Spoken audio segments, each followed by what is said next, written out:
Hello everyone and welcome back to the Unexplained Diaries. Here on this channel I share real-life encounters with beings from beyond the skies to help you unwind and drift off to sleep. Before we dive in, I would love to hear from you. Leave a comment and let me know where you're tuning in from. Now, find a comfortable spot, relax, and let's begin. I woke up on a Thursday in late March, around 9 in the morning. My first class that day wasn't until 11. Stayed in bed a little longer, scrolling through my phone.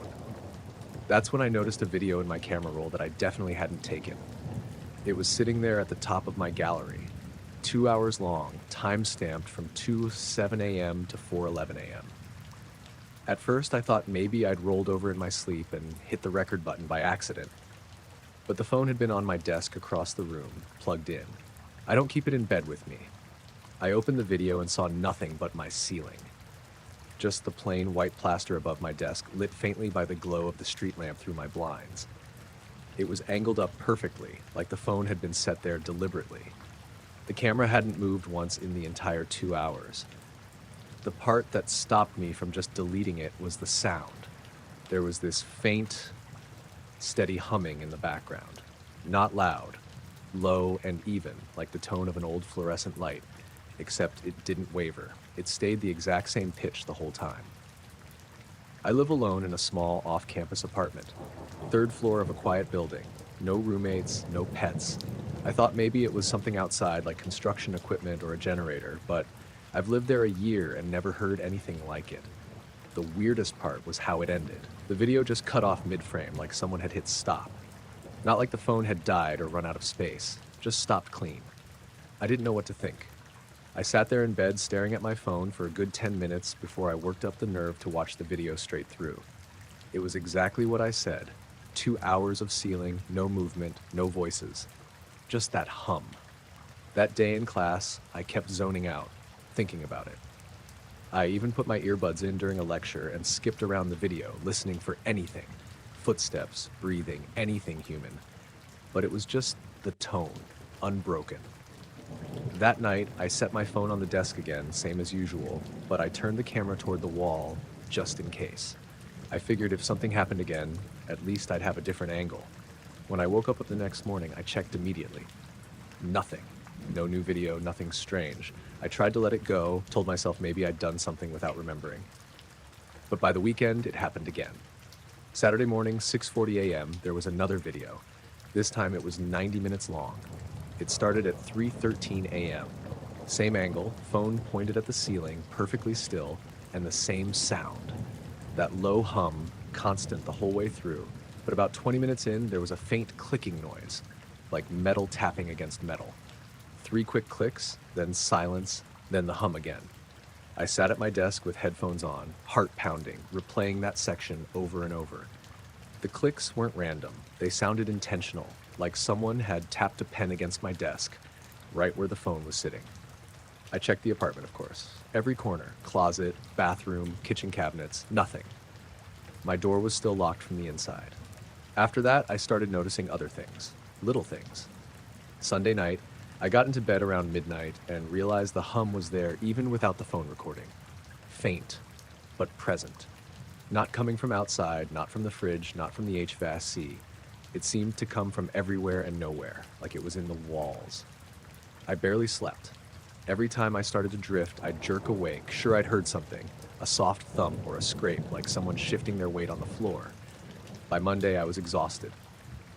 I went to campus early and stayed there late, studying in the library, just so I wouldn't have to be in the apartment. When I finally came back, I decided to set up my laptop camera too.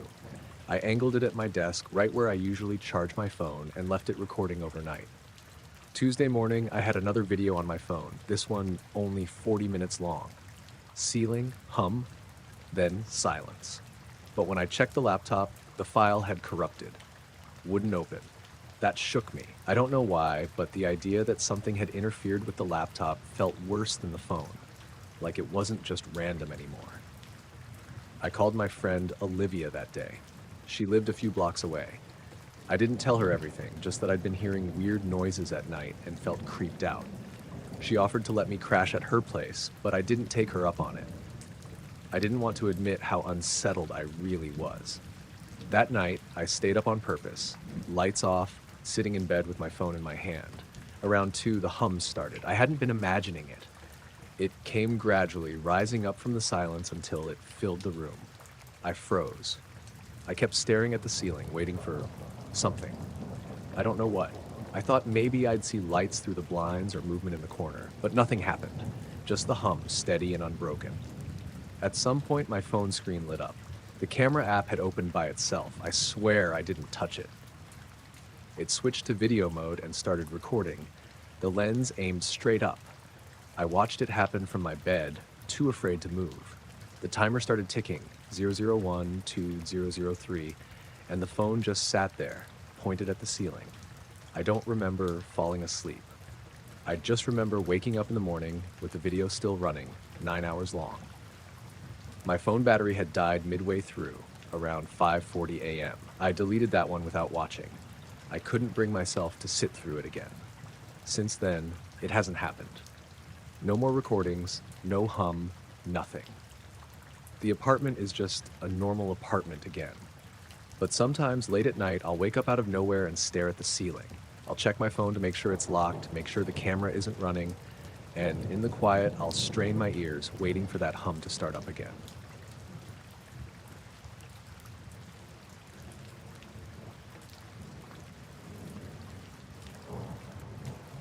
I had been jogging that trail for years.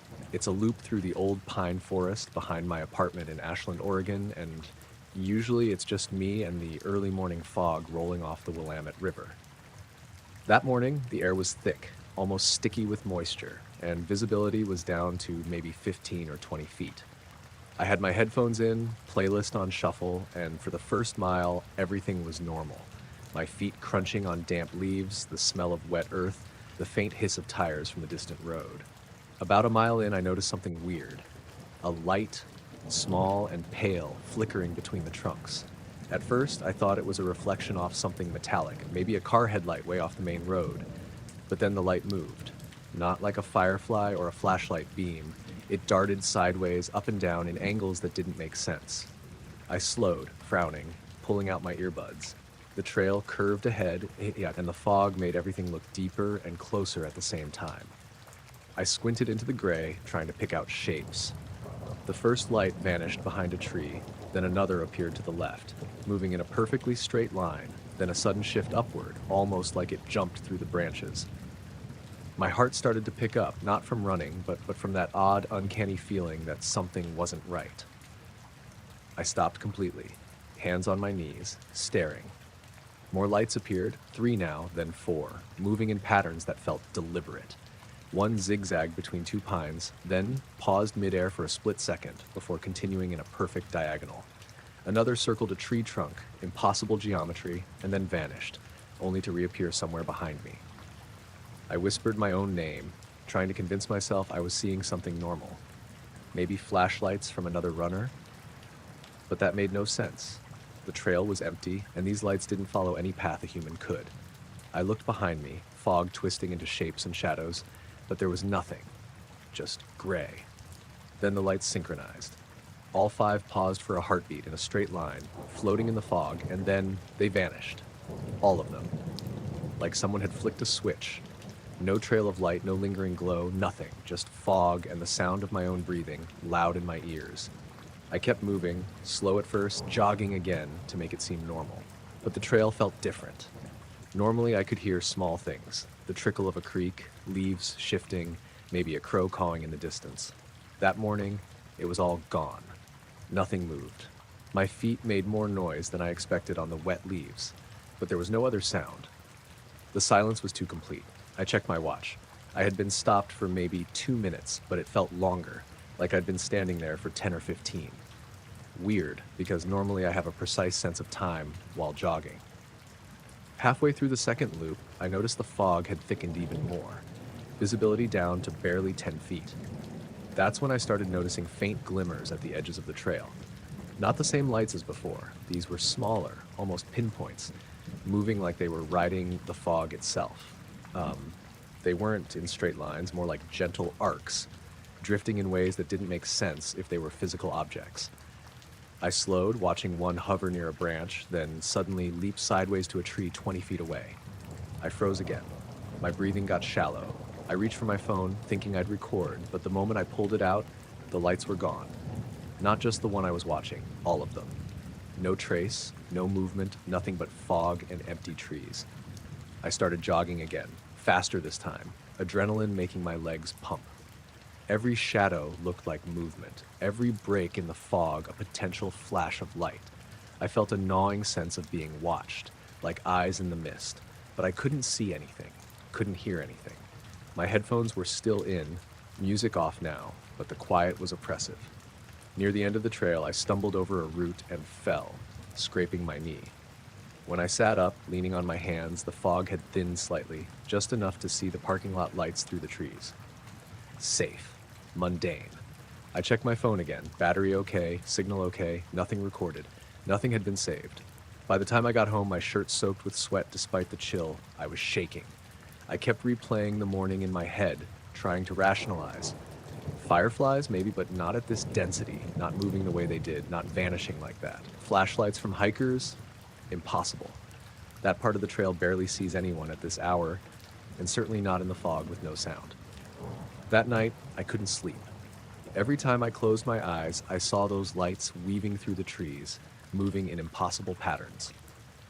I thought about checking the trail the next morning, maybe jogging back at dawn, but I didn't. I didn't want to see it again. I still think about that run. I can't explain it. I've jogged that trail countless times since, same fog, same early hour, and I haven't seen anything like it again. But sometimes, when the fog rolls in just right, I get that same prickling feeling along my spine, like something is just out of sight, waiting to move in ways that defy explanation. And I know I'll never stop wondering if the forest itself was quiet that day to let me see it, or if I just caught something that usually moves unnoticed, slipping past the boundaries of normal perception. Either way, I've learned to respect the fog and the trees, because whatever that was, it wasn't just me imagining things, and it wasn't something human.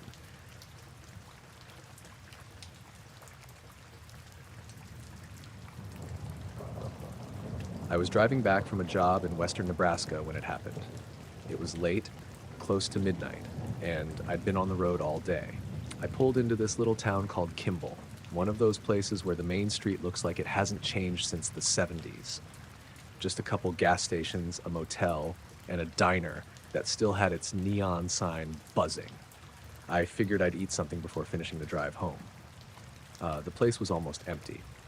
There was a trucker hunched over his coffee and a woman wiping down the counter while a radio played some old country song. I sat in a booth by the window and ordered a burger and fries. Nothing fancy. The food came quick, and I was halfway through the plate when I felt this wave of exhaustion hit me. Not the usual, I've been driving too long kind of tired. This was heavier, like my body wanted to shut down right there in the booth. I shook it off, ate a few more fries, and glanced outside. My car was parked under the streetlight, exactly where I left it. Everything looked normal. I took a sip of my soda and looked back down at the plate. I remember stabbing a fry with my fork, and then, this part is hard to explain, everything just skipped, like a missing frame in a film. 1 second I was sitting there about to eat, and the next I was outside on the sidewalk, standing in front of the diner door. My car was still parked there, except the headlights were on and the engine was running. I thought maybe I'd blacked out, that maybe I'd gotten too tired and just didn't remember walking out, but the feeling wasn't right. My hands were clammy, my legs weak, like I'd just woken up from anesthesia. The air even felt different, colder, sharper.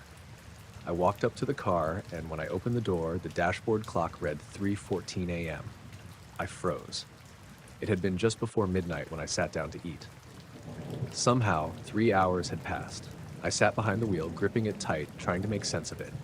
My phone was on the passenger seat, battery almost dead, and the time matched the car. 3 hours gone. Just like that. The first thing I thought was maybe I'd actually fallen asleep in the booth and no one bothered to wake me. I almost convinced myself of that until I glanced back at the diner through the window. My booth was empty. Not just empty, clean. The plate, the fries, the half-eaten burger, gone. Table wiped down like I'd never been there. but I remembered. I could still taste the food. I got out of the car and went back inside. The place was quiet, lights dimmed like they were getting ready to close. The trucker was gone, and the waitress was leaning against the counter with her phone. She looked up when I came in, kind of startled, like she wasn't expecting anyone else. "Kitchen's closed," she said. I glanced at the booth I'd sat in. The surface shined under the light, spotless. "I was just in here," I said, my voice coming out rough. "I had a burger, a couple hours ago." She frowned. "Honey, you must be mistaken. I've been here all night, and you definitely weren't." I didn't argue. I just stood there long enough for it to get awkward, then mumbled something and left.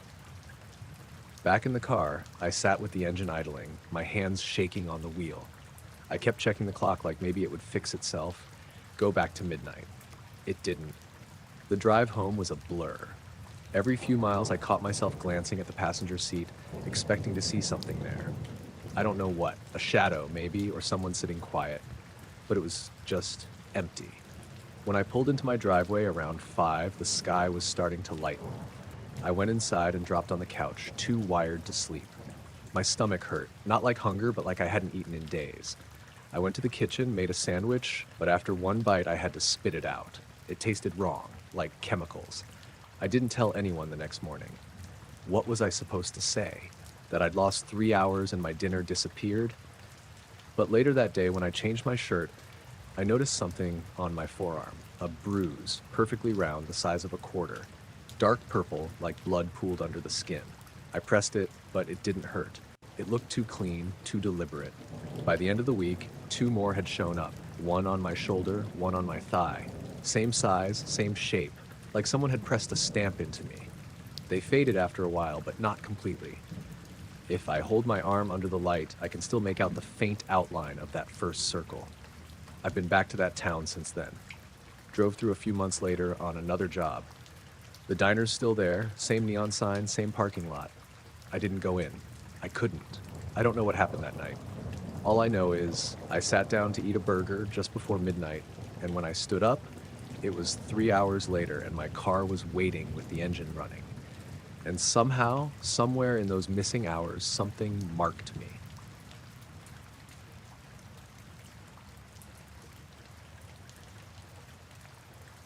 I opened the back door to the rental cabin, and there it was on the kitchen table. A cheap, gray, disposable camera, like someone had dropped off an extra trashy souvenir and forgotten it. It was the kind of thing you expect behind a curtain of brochures, not on the counter of the place you were going to sleep. Sarah nudged it with her finger and said, "Wonder whose that is?" And I shrugged and put it in my bag. We'd driven out to the Cape for the weekend because the city felt too loud and both of us needed to unwind. The cabin sat on a small bluff above the surf, weathered shingles and a porch that sagged a little on the right. The fog rolled in off the water that first night, slow and hungry, pressing the sound of the ocean down into a distant, even breath. It smelled like salt and wet rope. The place was empty except for us. The rental agency had only taken our names and a card for the lockbox, and the old-fashioned dusk felt like a pause button. We made a quick dinner, drank too much wine, and fell into easy, stupid jokes about going to bed early. When the wind picked up around 2 in the morning, it woke me. I lay there for a moment, listened to the noise of shingles complaining, and then dozed off again. The next thing I knew, it was morning. Sarah was already awake, sitting at the window, just a French painter, rubbing her arms against the chill. She had the camera in her hands, and a grin that meant she'd found something odd, the good kind of weird that makes vacations memorable. "I developed it last night," she said before I had my shoes on. "Someone at the shop said they had time. They had a little scanner and were curious." She spread the prints on the table like a deck of cards. Most were ordinary, children on a beach, the same porch lit golden under a different sky, a dog shaking off water, tourist stuff. We laughed at one of ourselves, a goofy selfie taken before the store developed the roll. But then Sarah flipped another picture over and handed it to me. It was the bedroom. Not a staged photo, grainy, slightly overexposed at the edges from a cheap flash. The bed was there, the quilt a little bunched where we'd lain, and we were both in it, tangled under the covers. I was on my right side, face to the pillow. Sarah was on her back, thumb half in her mouth like she sometimes did when she slept badly. The time stamp the shop stamped on the corner said 2:13 a.m. "I don't remember you taking any photos last night," I said, voice too loud. I thought maybe I'd been drunk or hyper, or that I had leaned over and snapped something without remembering. But Sarah's face had gone flat. "Neither do I," she said, "and I never leave the camera out here." We held the picture together like you hold a match. The kitchen light hummed, the fog pressed at the windows. We went back through the evening in little clumsy loops. After dinner, we walked the path down toward the cove because the fog made everything look like a photograph. We came back and watched a movie, the kind that disappears into the background. We drank wine, and I remember saying something about the sea sounding like a train in the distance. At some point, I must have gone to the bathroom. At some point, we turned off the lamp and slid under the covers. That was all there was. There was no memory of a camera clicking or of standing to take a picture of the bed we were in. Sarah whispered, "Maybe it belonged to someone who stayed here before us." It made sense in a surface way. People leave things behind. But the prints continued. There was a second one. A close-up, grainier, taken from the foot of the bed. The flash caught the curve of my shoulder and the edge of the mattress. Sarah's cheekbones were like islands in light. There was no timestamp on that one, just the grain and the smear of something like condensation on the lens. The third photo made both of us go quiet. It was the same bed, same angle, but someone, or something, stood at the right-hand side of the frame. Not a full body, nothing that hung where a human body would hang. A column of darker gray, like someone out of focus who had been lit from behind. The flash had caught the suggestion of a shoulder and the barest outline where a head might be. The way our limbs lay beneath the covers, the way the air in the photograph seemed to bend around that shape, made my throat constrict. I flipped the print to the back. There was no handwriting, no name, just the shop's little stamp and a number. We checked the locks. Every window latched. The deadbolt turned smooth. The porch door had a scuff I hadn't noticed before, as if someone had leaned against it and left a smudge with the heel of a hand. The stairs down to the beach showed nothing in the fog, only a track of our own footprints that ended at the dune grass and then disappeared where the wet sand met the shore.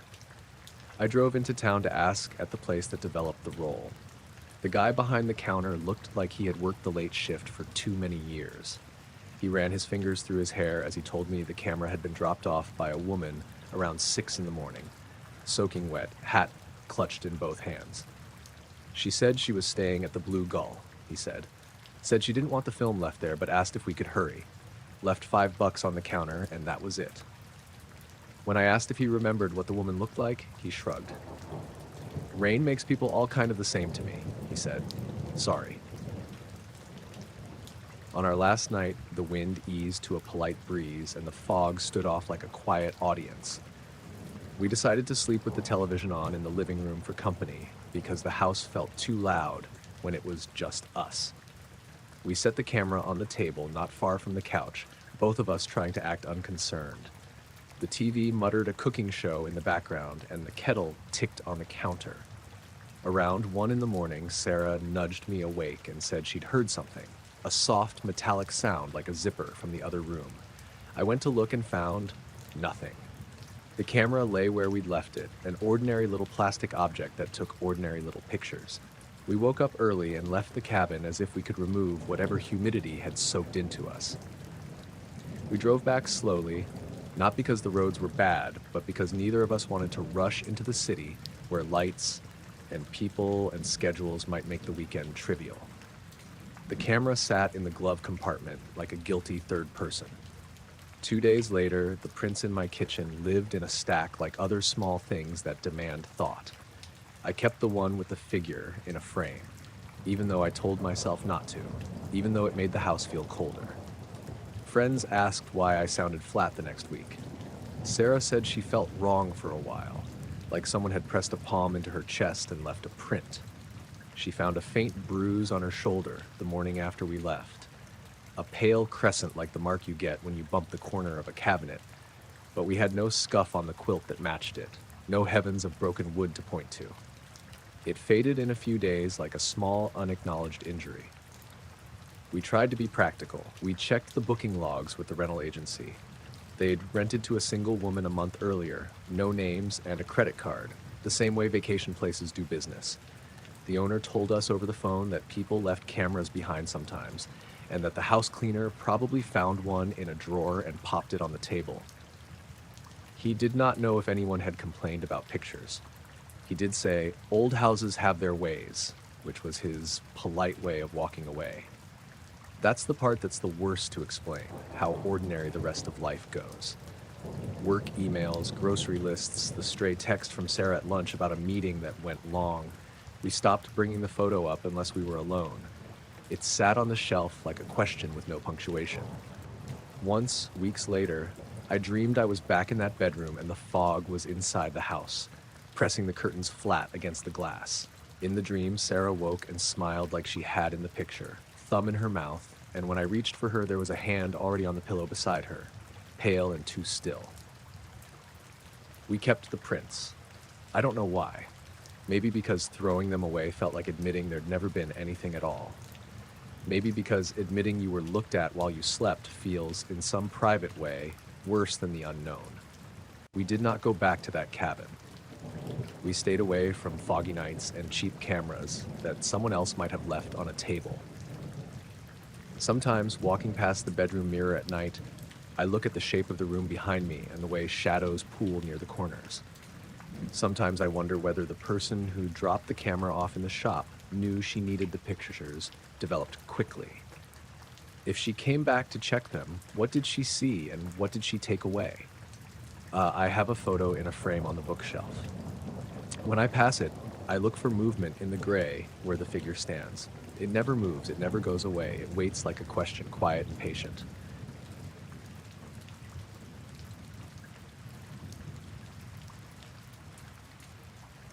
I woke to a silence that felt wrong.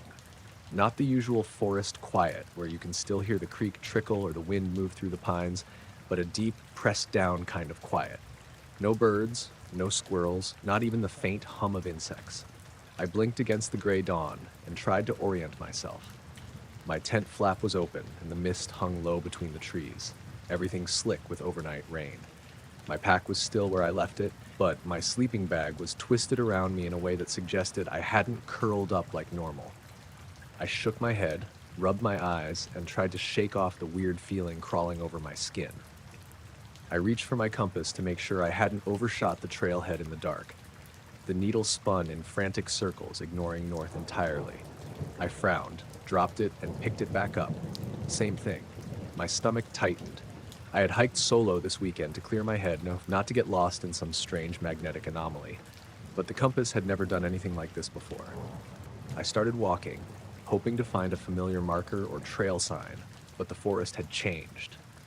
The underbrush looked the same, but the spacing of the trees felt off, like someone had rearranged the trunks overnight, subtle enough that it was almost unnoticeable, but enough to make me doubt my memory. After 20 minutes of walking, I checked my watch. It was 6:42 a.m. I thought I'd only been awake a few minutes, but my legs were damp and stiff, like I'd been moving for hours. Confused, I shook it off and kept going, trying to find the trail. Then I heard it. Or rather, I didn't. The silence was heavier than before, pressing in from all directions. Normally, even on a still morning, you hear the rustle of leaves, the chirp of a bird, or the scuttle of a small animal. Nothing. I stopped, looked around. My own breathing felt too loud. I whispered my name out loud, "Ethan," and the sound seemed to vanish immediately, absorbed by the still air. I decided to turn on my phone for GPS just to make sure I wasn't going crazy. The screen flickered, then the battery icon blinked red, even though it had been fully charged last night. I shook it, pressed the buttons, and finally, a signal popped up. Except the map showed a straight patch of forest, no trail, no river, nothing recognizable. I tried retracing my steps back to the campsite, but everything looked the same. I could have sworn I'd walked toward the rising sun, but now the mist made it impossible to tell direction. I muttered curses under my breath, frustration mixing with panic. I felt like I was being watched, though I couldn't see anyone or anything. I stopped at a small clearing and leaned on my knees. The mud sucked at my boots as I tried to think. My mind felt foggy, like something was pressing against it from the inside. Then I noticed the dew on the ground around me. 3 footprints, perfectly round, spaced evenly, walking in a circle around where I'd stopped. I froze. They weren't mine. I tried to call for help, dialing the ranger station, but my phone didn't ring. Instead, I heard a low hum, faint at first, then stronger, vibrating through my chest. It wasn't mechanical. It had no source, just there, everywhere. I wanted to run, but my legs felt like lead. The next thing I knew, the hum stopped. My compass lay on the ground, needles still spinning. I picked it up again. This time, it pointed steadily north, but when I looked around, nothing matched what I remembered of the trail. I took a deep breath and tried walking anyway, hoping to find the path.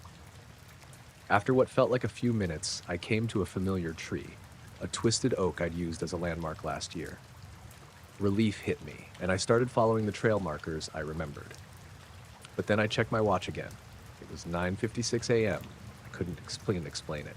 I had no memory of walking for 3 hours, yet my legs were sore and my clothes were soaked with dew. I stopped at a bend and leaned against a tree, trying to piece it together. Everything looked normal now, the way the light hit the ferns, the sound of a distant creek, but something was off.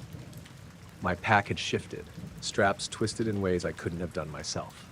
My compass was back to normal, but my sense of direction felt wrong, like my instincts had been reset. I started jogging, heading toward the trailhead, desperate for something familiar. Birds had returned now, cautious at first, then louder as I moved. The wind picked up slightly, rustling leaves like nothing had happened. I kept expecting the hum, the spinning compass, something to snap me back into that other state, but nothing came. When I finally broke through the last stand of pines, the parking lot came into view. My car was there, untouched, and the engine started on the first try. I leaned back in the seat, trying to make sense of it. The memory gap was frightening. I could recall packing my bag, setting up camp, and then nothing until I woke on the trail hours later. I drove home slowly, glancing at the trees and the roadside, half expecting to see something follow me. My skin crawled with every shadow that moved against the dawn. At home, I locked the doors and sat on the couch, trying to write down everything I remembered. Even now, days later, I notice small things that don't make sense. My socks were damp and dirty, but I don't remember stepping in mud. My boots had scuffs I don't recall getting, and sometimes at night I hear a faint hum through the walls. Not loud enough to pinpoint, but enough to make my chest tighten. I've hiked that forest dozens of times, and I've never seen anything like it. I try to tell myself it was disorientation, stress, or sleepwalking, but the footprints, the compass, the time gap, they don't fit. I keep thinking about the silence, how the forest stopped entirely, and how I wasn't alone in that quiet. I haven't gone back yet. Part of me wants to prove it was all in my head. But another part knows that the forest is different now, and that whatever it was that made everything stop isn't done with me. I keep my compass on the nightstand, spinning or not, just to remind myself to watch, just in case. And I keep thinking about those 3 hours I can't remember, about the footprints, about the way my mind went blank like someone else had borrowed it. I don't know what happened, and I may never understand, but I know the forest remembers, and I think it'll be waiting if I go back.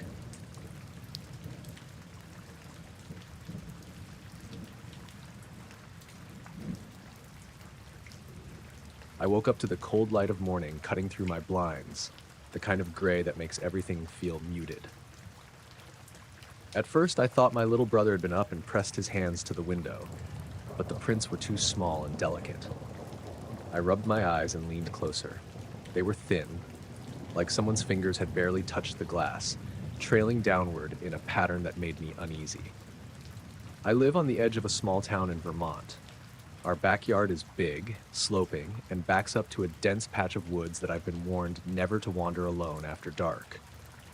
I went to the window, squinting against the dim light, and saw the prints continued onto the siding, then toward the edge of the yard. They disappeared at the tree line. I froze, my stomach knotting. There was no one else in the house.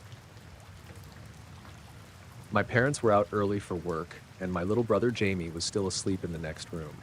I grabbed my flashlight and my phone, debating whether to go outside. The air smelled damp, earthy, faintly metallic, like rain had just soaked the soil.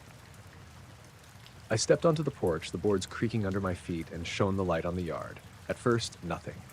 Just wet grass and shadows of trees stretching long and thin. Then I saw them. Tiny depressions in the soil, faint but there. Footprints. Small, narrow, impossibly straight lines heading into the woods. My hand shook on the flashlight. My brain tried to rationalize a stray animal, someone playing a prank. But the prints were so precise, delicate, almost human. And there was something about the rhythm. They weren't just walking. They were deliberate, measured, like each step was calculated. I called out softly, "Hello?" No answer, just a whisper of wind through the pines. I stepped onto the grass, following the prints cautiously. They led to the edge of the woods, and then nothing. The soil ahead was undisturbed, except for a faint circle of flattened leaves that didn't match any natural pattern. I shone the flashlight over it. No sign of movement, no tracks leading deeper. I wanted to turn back, but curiosity pushed me forward a few feet into the trees. The forest smelled of wet pine and moss. My flashlight caught glimmers of spider webs, wet leaves, and the occasional fallen branch. Then something made me stop. A sound, soft, high-pitched, like a vibration in the air, almost humming. I couldn't tell if it was coming from the trees or inside my head. I spun around. Nothing. I took a deep breath, trying to calm myself. The prints hadn't reappeared, but the circle of flattened leaves seemed wrong. It looked pressed from the inside out, as if someone had knelt there carefully.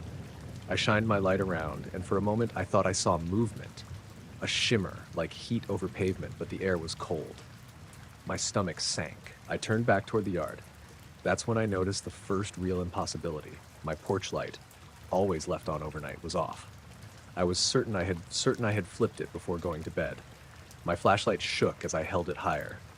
Behind me, among the trees, the shadows didn't match the branches. One shadow stretched taller than the tallest pine, thin, unnaturally straight, tilting slightly as if observing me. I backed up quickly, tripping over a root, and the shadow didn't move like a person would. It just stayed there, looming. My brain screamed, telling me to run.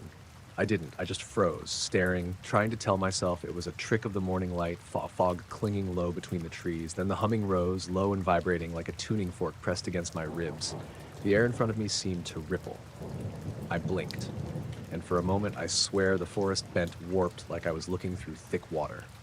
The shadow was gone, but the circle of flattened leaves had a new mark. Tiny grooves like scratches leading toward me, toward the yard. I ran, heart hammering, flashlight bouncing in my hand. When I reached the porch, I slammed the door and locked it, leaning against it, gasping. Jamie stirred in the next room. I told him to stay in bed, not wanting to explain what I'd seen.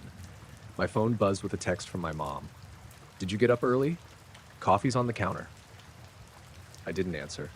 I just sat in the kitchen, staring out the window at the woods. The fingerprints weren't visible from inside, but the hum lingered faintly, like it had seeped into the walls. I didn't sleep the rest of the night. Every sound outside, the creak of a branch, a distant crow, the wind, made me jump. By morning, the prints on the window were gone. The small depressions in the grass had disappeared. The circle of flattened leaves, normal again. The forest looked untouched, ordinary. I told no one. My parents wouldn't have understood, and Jamie would have laughed it off. But the next night I checked the window again, and faint marks had returned. Not identical, but close. Thin, delicate. I pressed my palm against the glass, trying to compare them to mine. They didn't match. I started noticing other things, small and strange. Objects in my room slightly shifted. My backpack sometimes ended up on the chair instead of the floor. My alarm clock, always at 6:30, blinked different numbers, like it had reset itself. Sometimes when I lay in bed, I could hear that hum again, barely audible, vibrating through the walls. I tried to catch a glimpse outside at night using the porch light. Nothing. The forest stayed still, but the feeling of being watched, of being observed, never left. Sometimes I thought I saw flashes, white, smooth, fast, moving between the trees. No shape, no sound, just a flicker. One evening, I followed the prints again. They appeared starting from the window, leading into the yard, then toward the forest. I hesitated at the edge, thinking back to the shimmer, the hum, the impossible shadow. My legs felt heavy, my chest tight. I wanted to run, to stop noticing, but I needed to understand. I stepped forward a few feet, and nothing. The forest was normal, but when I turned back, the footprints were gone. And on the porch, etched into the wooden railing, were tiny scratches, like someone had leaned on it from the outside. I haven't gone back into the woods at night since. I keep a flashlight by my bed and check the window before sleeping. The fingerprints reappear every few nights, always small, thin, deliberate. The hum comes and goes. Sometimes I catch glimpses of movement among the trees, or a flicker of light so fast it disappears if I blink. I don't know who or what it is. I don't know why it's interested in me. But I feel it, watching, waiting, patient. And every time I look out that window, I remember the prints leading into the woods and vanishing halfway through the trees. I live with the question now, every day when it comes back, will it be just footprints, or will it want more?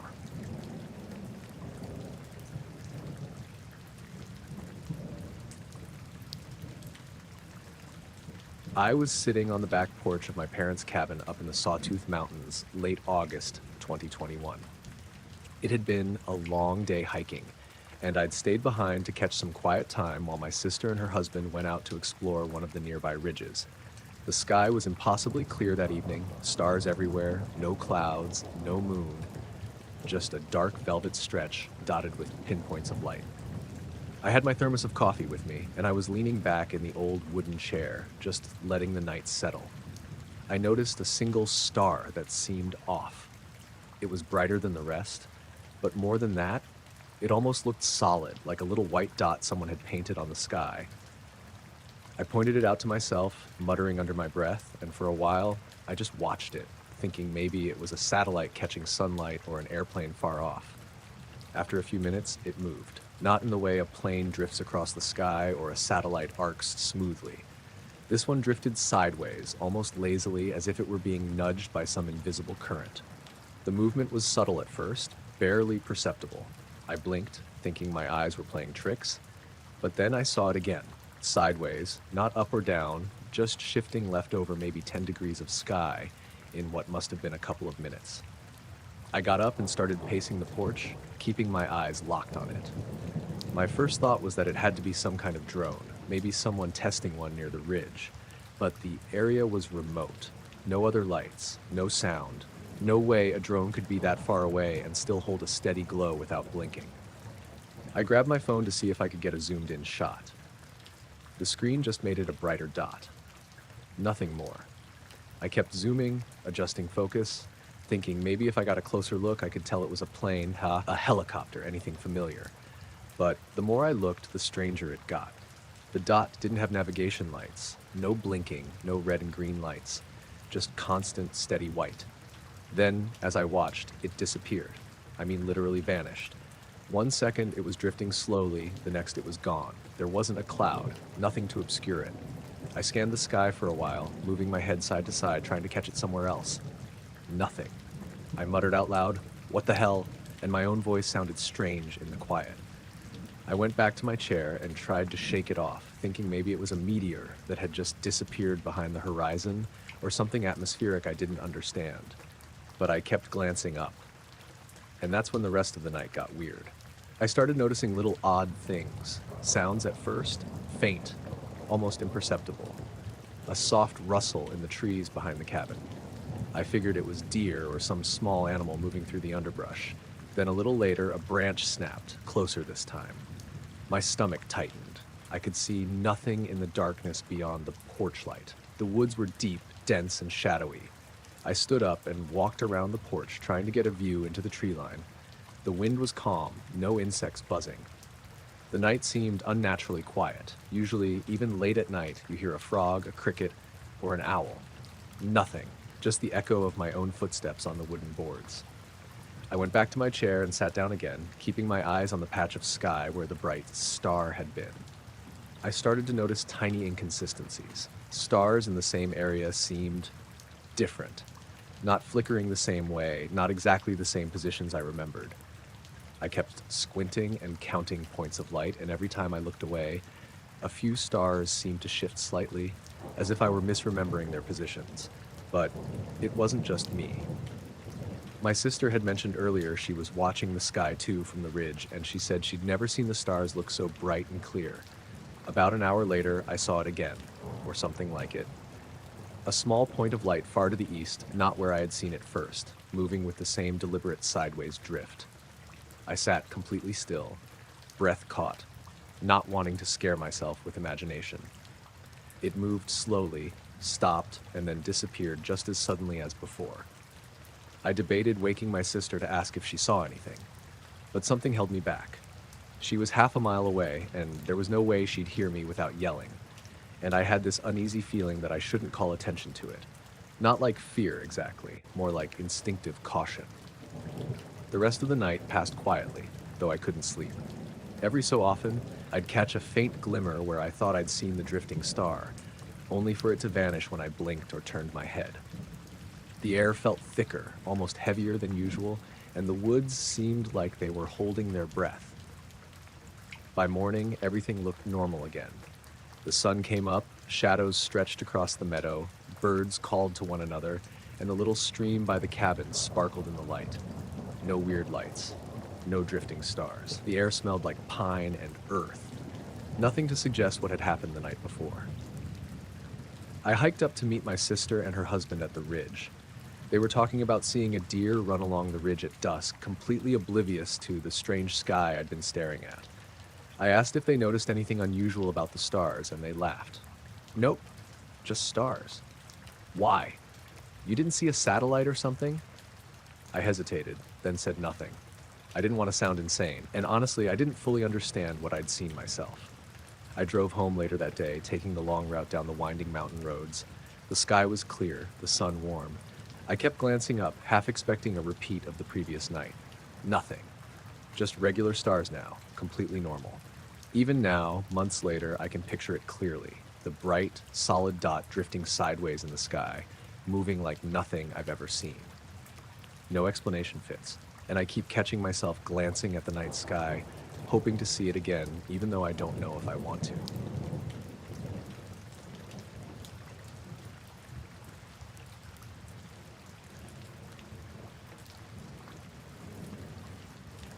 I was on a late-night flight from Denver to Seattle, one of those cheap one-way tickets I'd booked last minute because my boss sent me to cover a training session the next morning. It was winter, mid-January, and the flight had been delayed almost 2 hours, so by the time we finally took off, it was close to midnight. Everyone on the plane seemed exhausted. A lot of people were already dozing with headphones on before we even hit cruising altitude. I had the window seat about halfway back on the left side of the plane, just over the wing. I usually don't like that spot because the engine blocks the view, but at night there isn't much to see anyway. The cabin lights had been dimmed, just the soft glow of a few reading lamps here and there, and outside was nothing but black sky with a scattering of stars. About 40 minutes into the flight, I noticed something strange in the corner of my vision. At first, I thought it was just the reflection of the wing light against the window, but it didn't move when I shifted my head. I pressed closer to the glass. There was a shape outside, just beyond the edge of the wing. It wasn't lit up, not like a plane would be, but it was darker than the night sky around it. That's the best way I can describe it, like a cutout, blotting out the stars behind it. I could make out lines, sharp ones, forming a triangle. Not equilateral, more elongated, like an arrowhead. At first I assumed it was another plane flying parallel with us, but there were no blinking lights, no navigation markers, nothing to indicate it was an aircraft. And it was too close. Way too close. I leaned forward, trying not to draw attention, and squinted through the window. The triangle kept pace with us, completely steady, almost like it was tethered to the wing. I could see the edges of it shifting slightly against the stars whenever we hit turbulence, but otherwise it stayed locked in place. Nobody else seemed to notice. The woman in the aisle seat next to me had an eye mask on. The man between us was asleep, his head against the tray table. Across the aisle, 2 teenagers were watching something on a phone. I wanted to tap someone and point it out, but I couldn't get a word out. The triangle tilted. Slowly, like it was banking, but it didn't change altitude or speed. It just rotated, giving me a clearer sense of its shape. Definitely 3 points, with the leading edge longer than the sides. It looked huge, much larger than the wing itself, though it was impossible to tell the exact distance. My stomach turned. I kept expecting the captain to come over the intercom, make some announcement about another aircraft, turbulence, anything. But the speakers stayed silent. I glanced down at the aisle, half expecting a flight attendant to walk past, but none did. Everyone remained calm, asleep, unaware. It felt wrong, like I was the only person awake to see it. When I looked back out the window, the shape was still there, keeping pace with us. Then, without warning, it began to descend.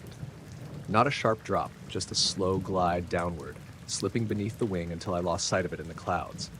The moment it vanished, I realized I'd been holding my breath. My chest hurt, and I forced myself to exhale. I waited, staring out into the dark, expecting it to reappear, but the sky was empty. The clouds below were thick and faintly lit by the moon, but nothing moved. The stars above were clear again. I sat back in my seat, my heart pounding. Nobody else reacted. Nobody stirred. It was like it hadn't happened at all. A few minutes later, the seatbelt sign dinged and the captain spoke, his voice calm, routine. Ladies and gentlemen, we're passing through a patch of rough air, so please remain seated with your seatbelts fastened. That was it. Nothing about another plane. Nothing unusual. The rest of the flight dragged. I couldn't relax, couldn't close my eyes. I kept staring out the window, waiting to see the triangle again, but the sky stayed empty. When we finally landed in Seattle, the passengers stretched, yawned, grabbed their bags. Everyone looked normal, like it had been an ordinary flight. I thought about saying something to the man next to me, asking if he'd seen anything, but the words caught in my throat. I walked off the plane, through the terminal, into the cold night air, carrying the image of that dark shape pacing alongside us, sharp edges cutting through the stars, until it slid out of sight below the clouds.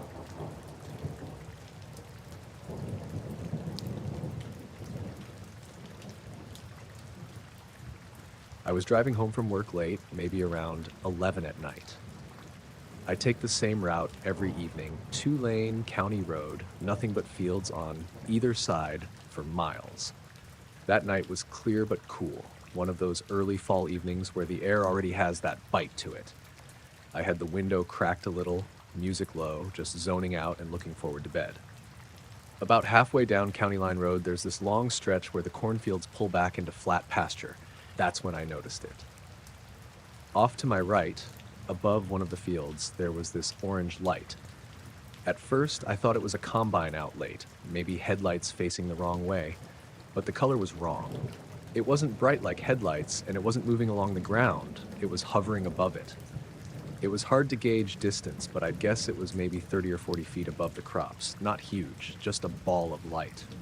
My first thought was maybe a drone with some weird light on it. People fly them around out there sometimes, though usually not at that hour.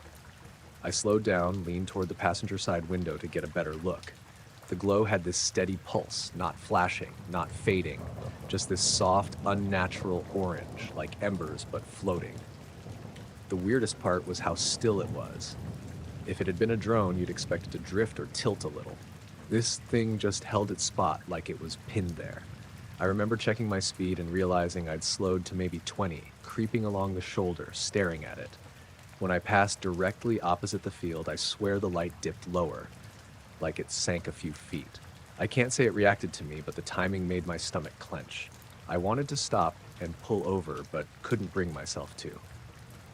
Something about being alone on that road, with nothing around but darkness and that thing over the crops, it didn't feel safe. I sped up, telling myself not to overthink it. After a couple minutes, I checked the mirror and the glow was gone. Just black fields behind me. I tried to forget it on the drive home, but my chest was tight the whole way, like I'd seen something I wasn't supposed to. The next morning, I had to drive the same road into town. It was around 7:30, full daylight. When I hit that same stretch, my eyes went straight to the field. At first, I thought nothing was there. Then I noticed it. A circle, dead center of the pasture.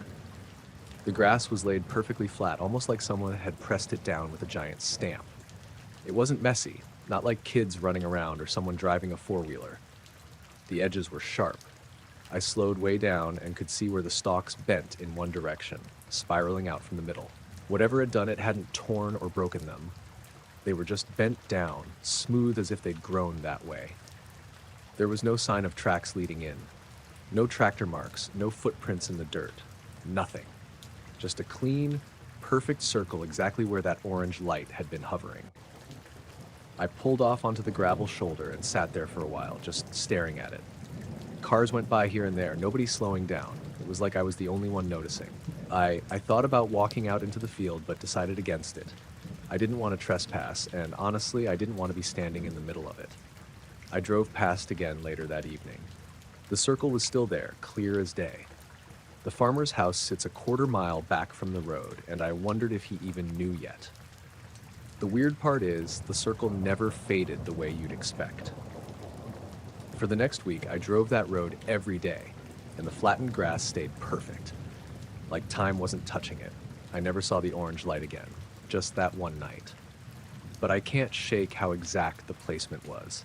The circle lined up with where I'd seen it, like it had been marking the spot. I don't know how to explain it. I just know what I saw on that road, and what was there the next morning.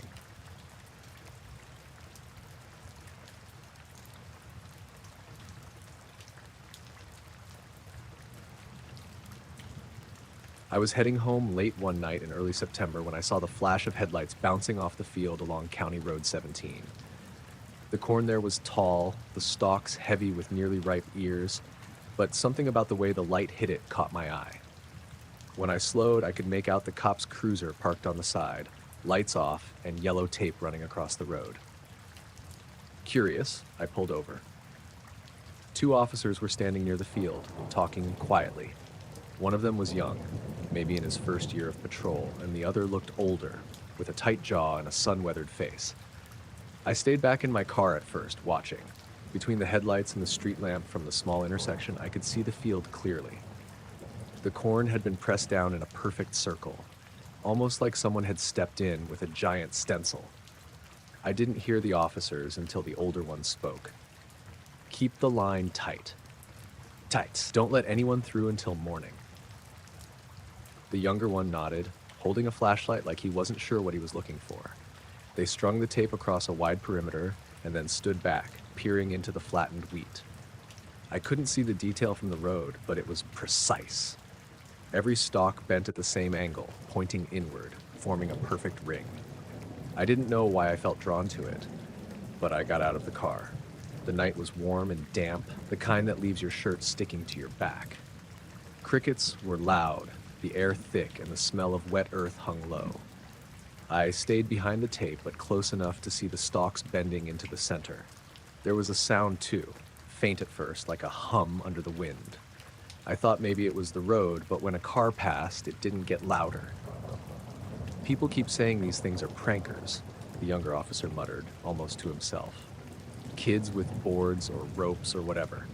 The older officer shook his head. "Not like this. Not ever." He crouched at the edge of the circle, shining his flashlight across the stalks. "See the edges? No footprints, no tire tracks, nothing."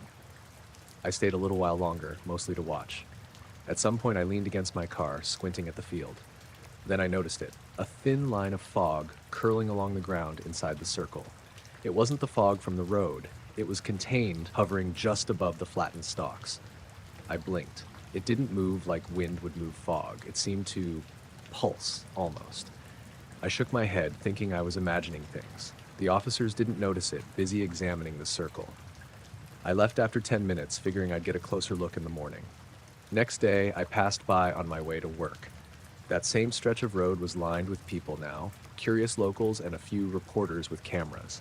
I slowed to see the field, and that's when my stomach dropped. The circle had grown. Not just a little. It looked like it had expanded by 20 feet in diameter overnight.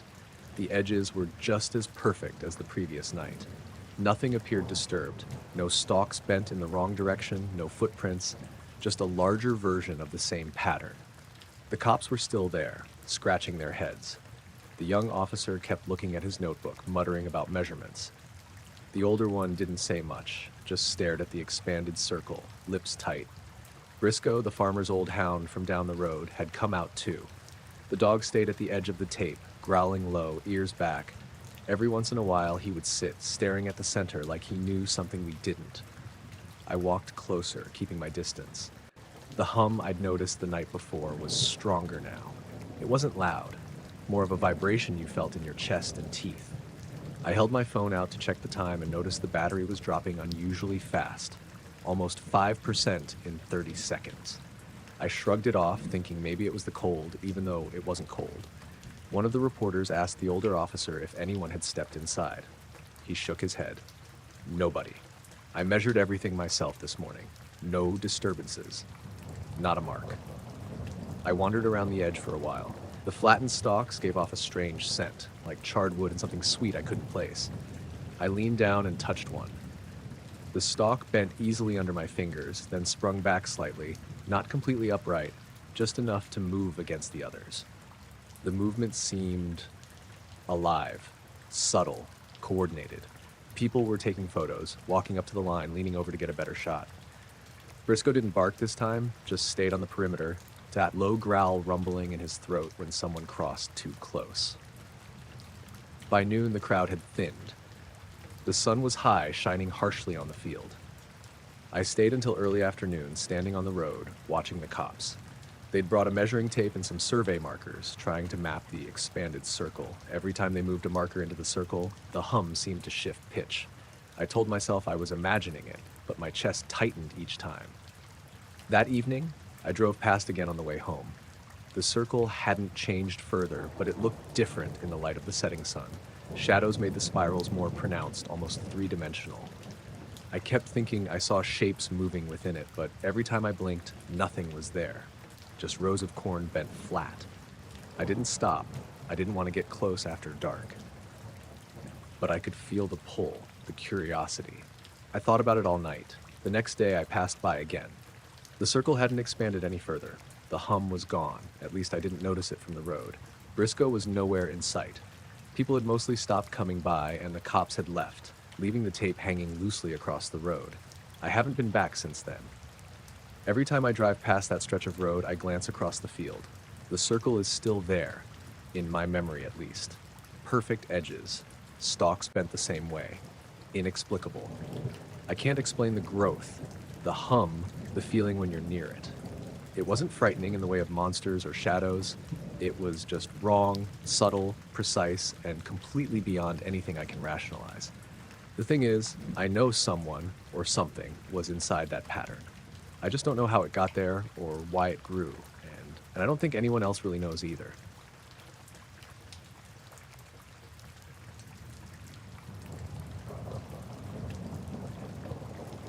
I got the call just after midnight. The fog was thick on the county roads, the kind that turns every headlight into a blur of orange and white. I rubbed my eyes, tried to wake up, and reminded myself I'd seen plenty of strange things in Harper County, but nothing like this. By the time I pulled my cruiser up to the edge of the Fieldsworth farm, the air smelled damp, with that faint ozone tang you get after a storm, even though the weather had been clear all day. Mr. Fieldsworth was pacing near the tree line, arms crossed, jacket pulled tight around him. "Sheriff," he said, voice tight. "You need to see this." I followed him through the gate, boots crunching in the frost-covered grass. That's when I saw it. A perfect circle, about 35 feet across, the wheat bent outward like someone had pressed it down with a rolling pin. No footprints anywhere, not even tiny prints of animals. The ground was firm, frost stiff, and yet somehow nothing had disturbed it aside from the stalks lying flat. "Nothing like this in your fields before?" I asked. Fieldsworth shook his head. "No, last night I was in the barn around 10. I didn't hear a thing. Nothing. And this morning," he gestured to the formation, "I came out and there it was." I crouched, inspecting the edges. Every stalk was bent in the same direction, smooth and precise.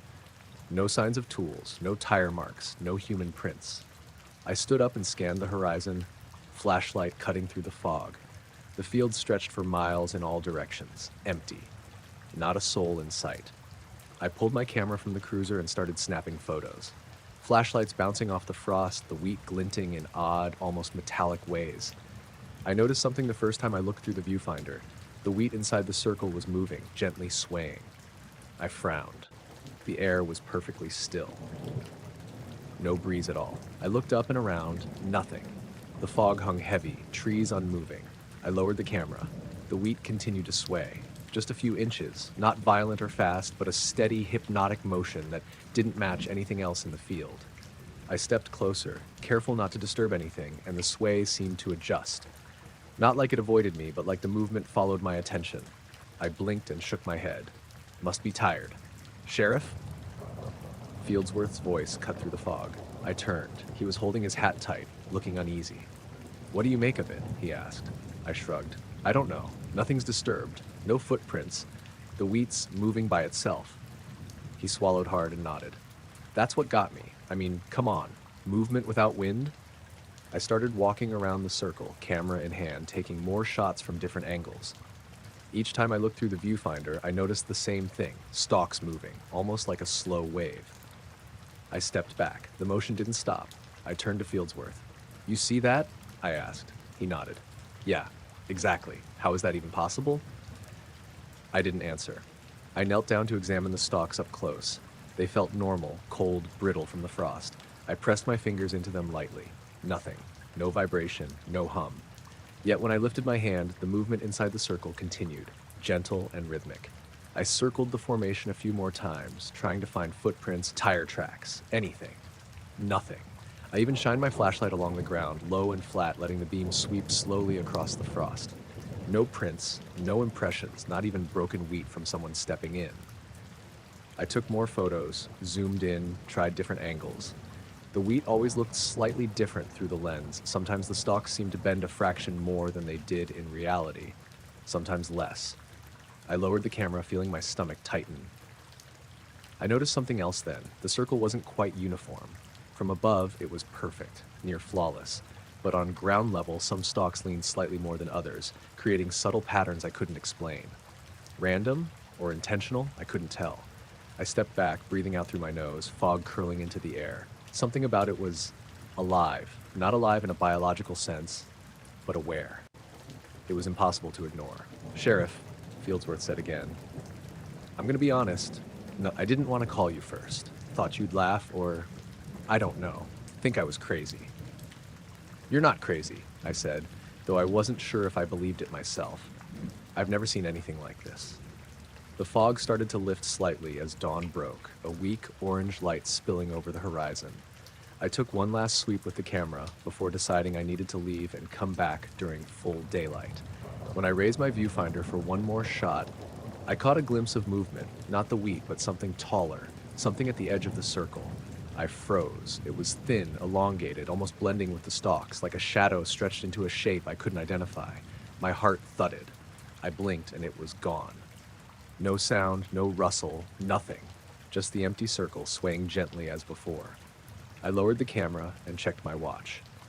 Time hadn't jumped, no missing minutes, just the slow crawl of morning. I told Fieldsworth I'd get some daylight photos later and report it. He nodded, still uneasy, and I walked back to my cruiser. On the drive home, the fog cleared completely. The fields looked ordinary, normal, endless swaths of green and gold. But I kept glancing in the rearview mirror. That same uneasy feeling followed me, prickling at the back of my neck. It wasn't just the circle anymore. It was that sense of being observed, of something waiting and watching from the field. Back at the station, I reviewed the photos. The images looked fine at first, then odd. The circle appeared to shimmer slightly in some shots. Not distortion from the camera, something else. Some images had subtle streaks where the wheat should have been straight, as if the air itself had been warped. I tried to show a colleague, but he shrugged and suggested frost on the lens. I didn't argue. I couldn't explain it anyway. That night, I went home, locking the door behind me. Sleep didn't come easy. Every time my eyes closed, I saw the wheat bending, swaying, the perfect circle untouched and moving under a sky that had no wind. I kept thinking about the tall, thin shape I'd glimpsed and the way the stalks seemed aware of me, as if they reacted to my attention. I woke up before dawn the next day and went back, thinking maybe I'd see footprints by now, some sign of human interference. There were none. The circle remained, slightly shifted from where I remembered it, wheat swaying gently, hypnotically in still air. I stayed until the sun rose high enough to burn away the morning fog. The wind finally picked up, strong enough to move everything naturally. I measured the circle with a tape, counted stalks, compared notes from the previous day. Everything was the same, except that subtle, impossible sway, now overridden by the breeze. I left and didn't look back for hours. On the drive home, I passed the field at different angles, all normal from the road, but inside, in the center of that circle, the memory of movement remained, stubborn, inexplicable, almost alive. I haven't gone back in the dark since. The formation is still there, last I heard. Fieldsworth calls me sometimes to say it hasn't changed. Nobody touches it. Nobody dares. I don't know what made it or why the wheat moves without wind. All I know is that I saw it, and I know what I saw. And that's enough to make ordinary nights feel less ordinary.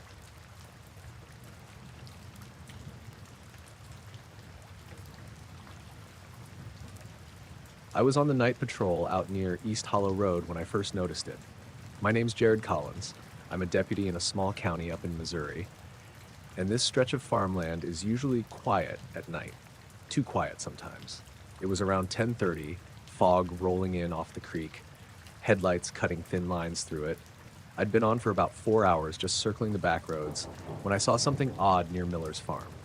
At first, I thought the fog was playing tricks on me. There was a light in the field, faint, almost like it was hovering above the ground, moving slowly along the corn.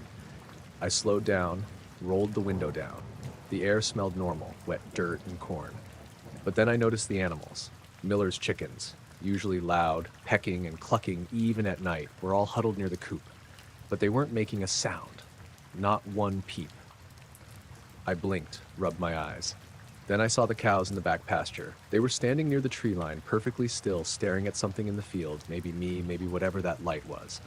And Miller's dog, Duke, he was at the edge of the corn, hackles raised, refusing to go any further. I stepped out of the car, fog curling around my boots, and I swear I could hear my own heartbeat. I called Miller on the radio. "Hey, Mark, you around?" Nothing. I tried again, louder, still nothing. The farm was quiet. Eerily so. I approached the edge of the cornfield, flashlight in hand, and that's when I saw it. A circle, perfect, flattened corn in a pattern maybe 15 feet across. The light I'd seen earlier wasn't hovering anymore, but the pattern seemed different somehow. Precise, unnatural.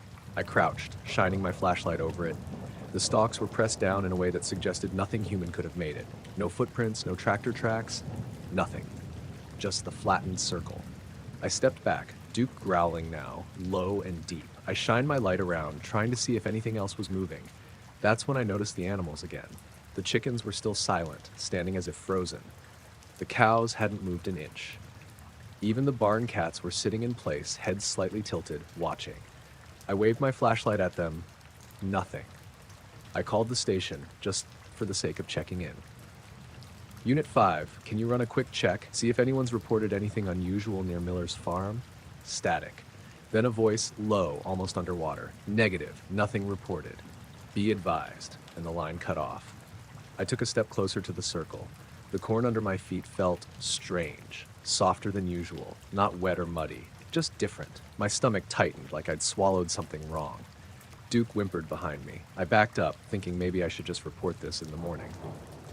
But then I saw movement in the fog, a faint shadow at the edge of the circle. I couldn't tell what it was. It didn't walk or run, just shifted, blurred at the edges like it wasn't fully there. I felt a pressure in the air, subtle but pressing. I'm not the most superstitious guy, but I took a step back, and that's when the pattern seemed to change. The flattened corn rippled like a small wave moving through the stalks. I froze, staring. It didn't go away, didn't rise, didn't flatten more, it just shifted. I called Miller again. This time he answered, voice groggy. "Jared, you okay? What's going on?" I tried to explain, but the words sounded stupid even as I said them. By the time I got to the part about the animals, he interrupted. "Animals acting funny? Yeah, I saw that earlier. My cows wouldn't move for hours. Chickens weren't making a sound. Duke wouldn't go near the corn at all. Thought I was losing it. I wasn't. The dogs, the cows, the chickens, they were all behaving like something had altered the environment, altered their senses. I walked along the edge of the circle, shining my flashlight into the fog. Every time I thought I could see a figure, a shadow, it would dissolve, leaving nothing but mist. I stayed until about 1 a.m., taking notes. The animals didn't move, the circle didn't disappear, and the pressure in the air never let up. When I got back in my car, I glanced once more over the field. The circle was perfectly round, the corn slightly rippled, almost like it was breathing. I drove home slowly, Duke in the passenger seat, keeping low, ears flat. Next morning, Miller and I returned. The circle was still there, but some of the corn had started to rise. Not completely, just adjusting.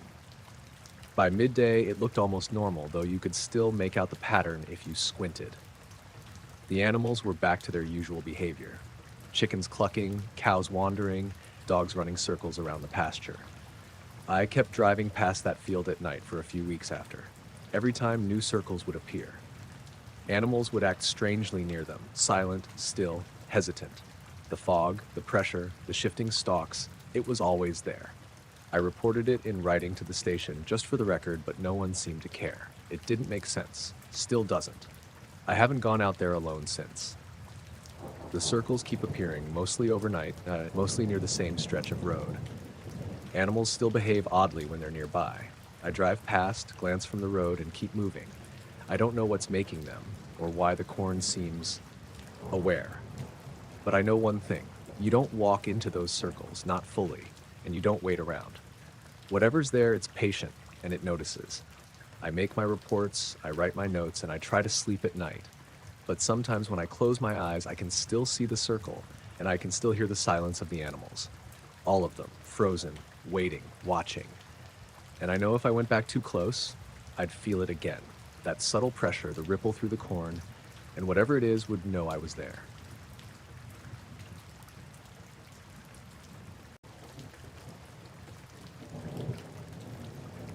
I was already up late that night, sitting at the kitchen table with a half-empty cup of coffee.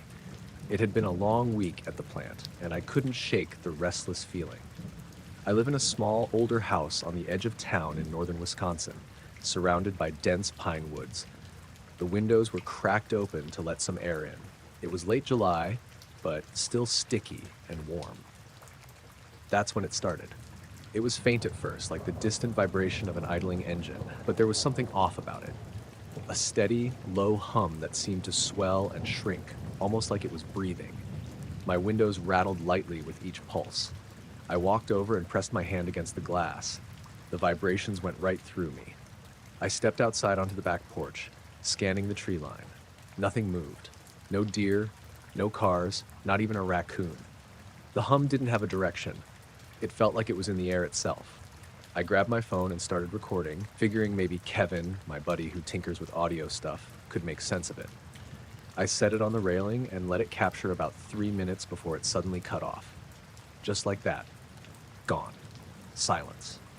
I listened to the recording immediately. The sound was there, faint but distinct, the same pulsing vibration that had shaken the windows.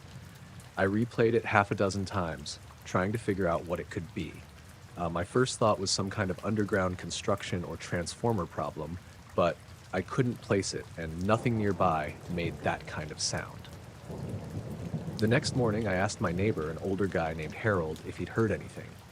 He said he'd been asleep. Nothing woke him. Even at work at the factory, nobody else mentioned anything unusual overnight. That evening, around 9, I was cleaning up some dishes when there was a knock at the door. I wasn't expecting anyone, and it was late enough that I hesitated before opening it. When I finally did, 2 men were standing there. They were tall, both wearing black suits, black ties, white shirts. Their shoes were polished, their hair neat like they'd stepped out of a suit ad. No badges, no name tags. They just stood there, looking straight at me. The first man spoke. Evening. We're checking with residents in the area. Have you had any audio disturbances lately? The phrasing made me pause. Not, did you hear something odd, but audio disturbances. I asked who they were with. The first man smiled, but it didn't reach his eyes. Federal Survey Group, he said. We're documenting unusual occurrences. I hesitated, unsure how much to say. I finally mentioned the hum from the night before, careful not to say I'd recorded it. Both men nodded, subtly, like that was exactly the answer they wanted. The second man hadn't spoken yet. He held a small notebook in front of him, but didn't write anything down, just watched me. Did you record it? The first one asked. I froze. How did they know? I shook my head. No, just noticed it. They exchanged a look I couldn't read. If it happens again, the first man said, please do not attempt to capture it. Just make a note of the time.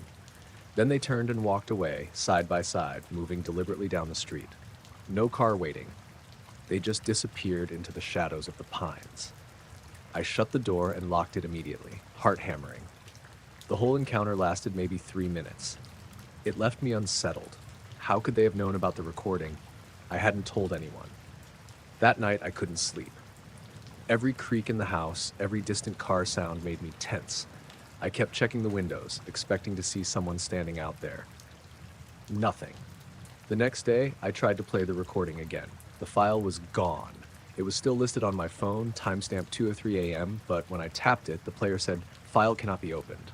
I tried connecting the phone to my laptop. Same thing. The file was there, but empty. I haven't heard the hum again, but I keep thinking about those men. Sometimes, late at night, I think I see two figures walking past the edge of the woods, just moving slowly, silently. I never step outside to check. It's been a week since they came by. I keep replaying everything in my head. The hum, the way it seemed to exist everywhere at once. The recording that disappeared. The men who knew about it before I even mentioned it. I've gone back to work, tried to get back to normal, but there's this feeling that someone or something is watching. I close the windows at night now, even if it's hot. And sometimes when it's quiet, I swear I can feel the pulse of that hum again. Faint but real, vibrating just under the skin of the house. It's not something I talk about with anyone. People think you're nuts when you bring up experiences like this. But I can't shake it. Every night, I check the clock, then the windows, half expecting them to come back, or for the sound to start again, or for the file on my phone to reappear. I keep the phone on the counter at night now, just in case. And sometimes, when the wind moves the pine needles in a certain way, I swear the air itself is humming, and I wonder if they're out there somewhere, waiting for it to start again. It's not frightening in a way that makes you scream, but it's there, under the skin of everything, and it's not normal. I don't know why it happened or who those men really were. All I know is that after that night, nothing has felt the same. I've tried to rationalize it, tried to tell myself it's just some weird electrical thing, some mental trick, maybe a passing truck with a subwoofer too close. But I can feel it, that vibration in the air, and I know what I heard. And I know who showed up the next evening, standing perfectly still, asking questions they shouldn't have been able to ask. I still live here, but I keep the blinds closed and the doors locked. Every time a car goes by, I glance out the window, half expecting to see someone in a black suit walking alongside it. And even though I haven't heard the hum again, sometimes when I'm alone and the house creaks in a certain way, I feel that vibration just under my feet, just beneath the floorboards, and I remember the pulse, the sound that shouldn't have existed. I don't know what happened. I don't know what it means.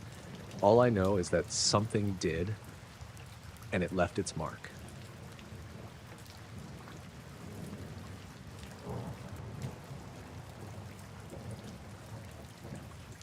It was the winter of 1957, late January, the kind where the cold seeps into your coat no matter how tightly you button it.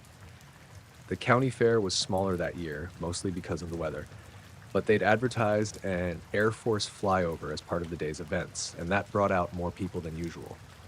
Folks stood around in boots and heavy wool, sipping coffee from thermoses or holding paper cups of hot cider. The ground was frozen stiff, dusted with patches of snow, and every breath showed in the air. I went with my neighbor, George Ellis, and his boy, Tommy. The three of us leaned against the railing by the livestock pens while we waited. The announcer's voice crackled through the loudspeaker, saying the planes would be coming in from the east at 3 o'clock sharp. A crowd formed along the fairgrounds, people craning their necks toward the gray sky, mittens shoved into coat pockets, kids stamping their feet against the cold. Right on the dot, you could hear the engines before you saw anything. Low, steady rumble. Then the formation appeared. 5 jets in a sharp V, gleaming even through the thin winter sun. They cut across the clouds with that clean precision you only see from military pilots. Everyone clapped, and a few men cheered. That's when I noticed something else moving above them. It came in from the north, low at first, then climbing until it was level with the jets. A silver disc, not much larger than one of the planes, smooth all over, with no markings, no tail, no wings. It moved so steadily it almost didn't look real, like it was gliding on glass. It passed right over the fairgrounds, maybe 100 feet above the formation. Not a sound came from it, not a hum, not a whistle, nothing. Just silent. The crowd went quiet. All the clapping stopped at once. You could hear the wind cutting through the bleachers, the creak of a banner rope against its pole. But no one spoke. Not even the kids. The pilots didn't break formation. They didn't dip or scatter or give any sign they'd seen it. They just kept their line, banking west, leaving their smoke trails across the sky. The disc moved on past them, smooth as if it were being pulled by a string. The way it cut across the air didn't match the jets. It didn't tilt or turn, just slid perfectly level. It caught the sun once, bright enough that people shielded their eyes, then dimmed again against the clouds. George muttered something under his breath, but I couldn't make it out. Tommy tugged on his sleeve and whispered, "What is it?" Nobody around us answered. It floated on a few more seconds, then lifted into the clouds. Straight up. No curve, no arc. Just gone. The jet circled back once, roared overhead again, then angled south and kept on. The announcer came over the loudspeaker, voice shaky, thanking the Air Force for their demonstration. He didn't mention what we'd all seen. The fair picked back up, but it was strange. Folks wandered to the stalls, bought popcorn or hot dogs, but the chatter was thin. Every so often, you'd see someone tilt their head to the sky like they expected it to come back. Later, I ran into a couple of men from the grain mill. One of them said, "It had to be a weather balloon."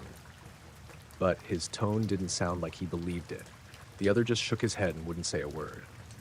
On the drive home, George kept fiddling with the heater knob, though it was already on high. Tommy finally asked him, again, what the thing had been. George said, "Don't talk about it," and that was that. That night, I sat by the window watching the sky over the fields, clear and empty.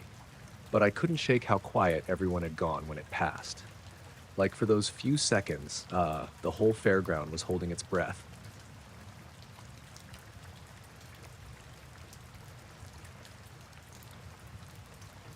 We pulled into the diner a little after midnight. The place sat low against the highway, one of those squat buildings with a long row of windows, neon sign buzzing faintly over the roof. I was riding with Pete, hauling a load of machinery across state lines. We'd been driving most of the night, and my eyes were starting to blur against the white lines. Pete suggested we stop for coffee, and I didn't argue. The gravel crunched under the tires as we pulled in. The lot was empty, save for one old Ford parked crooked near the side. Inside, the lights were still on, humming a bit too bright for the hour. We climbed out, stretched stiff backs, and pushed through the glass door with its little silver handle. The place was quiet, save for a fan somewhere near the ceiling. A jukebox stood dark in the corner, and a few of the booths had crumbs scattered across them, like folks had just left. Behind the counter, a woman looked up from wiping down a stack of mugs. She was maybe in her 40s, hair tied back, face kind but tired. "Evenin'," she said with a small smile, like we weren't the first strays she'd seen roll in late. We slid onto stools at the counter. The seats squeaked under our weight. Pete cleared his throat. "2 coffees," he said. She nodded, reached for the pot, and poured. The smell of burnt beans filled the air, sharp but welcome after hours on the road. I cupped my hands around the mug, letting the heat soak in. "You boys headed west?" she asked. "Yeah," Pete said. "Long haul." She nodded again, quiet for a moment, then leaned a little closer over the counter. Her eyes shifted between us like she was debating something. Then, with a voice calm as if she were asking about the weather, she said, "Did you see them too?" He frowned, brow pulling tight. "See who?" I asked, but she didn't answer. She just gave that same small smile, like she knew something we didn't, then straightened up and carried the pot into the kitchen. The swinging door flapped once, then fell shut. Pete and I sat there a long minute, mugs steaming in our hands, neither of us speaking. The clock above the counter ticked soft but steady. The place felt different all of a sudden. Emptier, like the air had dropped a few degrees. I shifted on my stool, craning toward the kitchen door. No clatter of dishes, no running water, nothing. Just silence. Maybe she's making more coffee, Pete muttered, though he didn't sound convinced.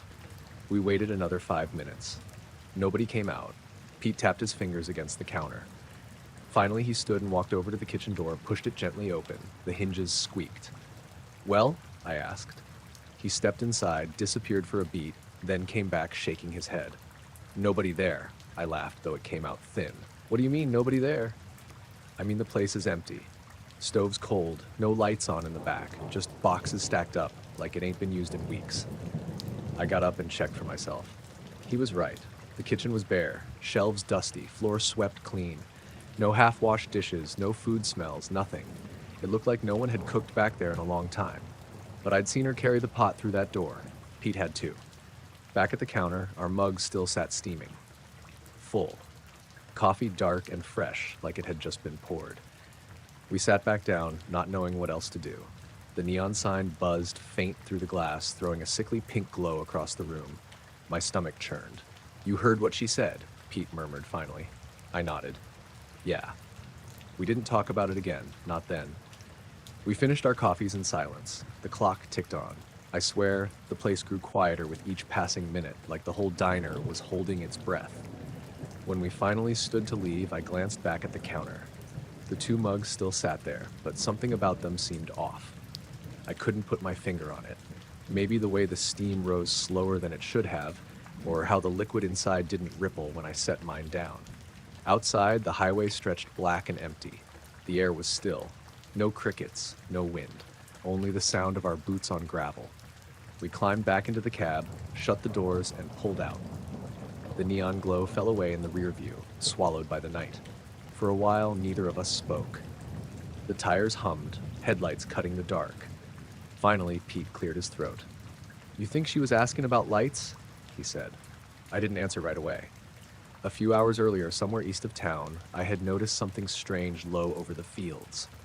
A pale glow drifting too smooth to be a plane, too steady to be a lantern. I hadn't mentioned it at the time. Figured my eyes were just playing tricks after so many miles. Now I wasn't so sure. Pete must have seen something too. The way he kept his hands tight on the wheel, staring hard at the road, told me enough. We didn't stop again that night, and we never went back to that diner.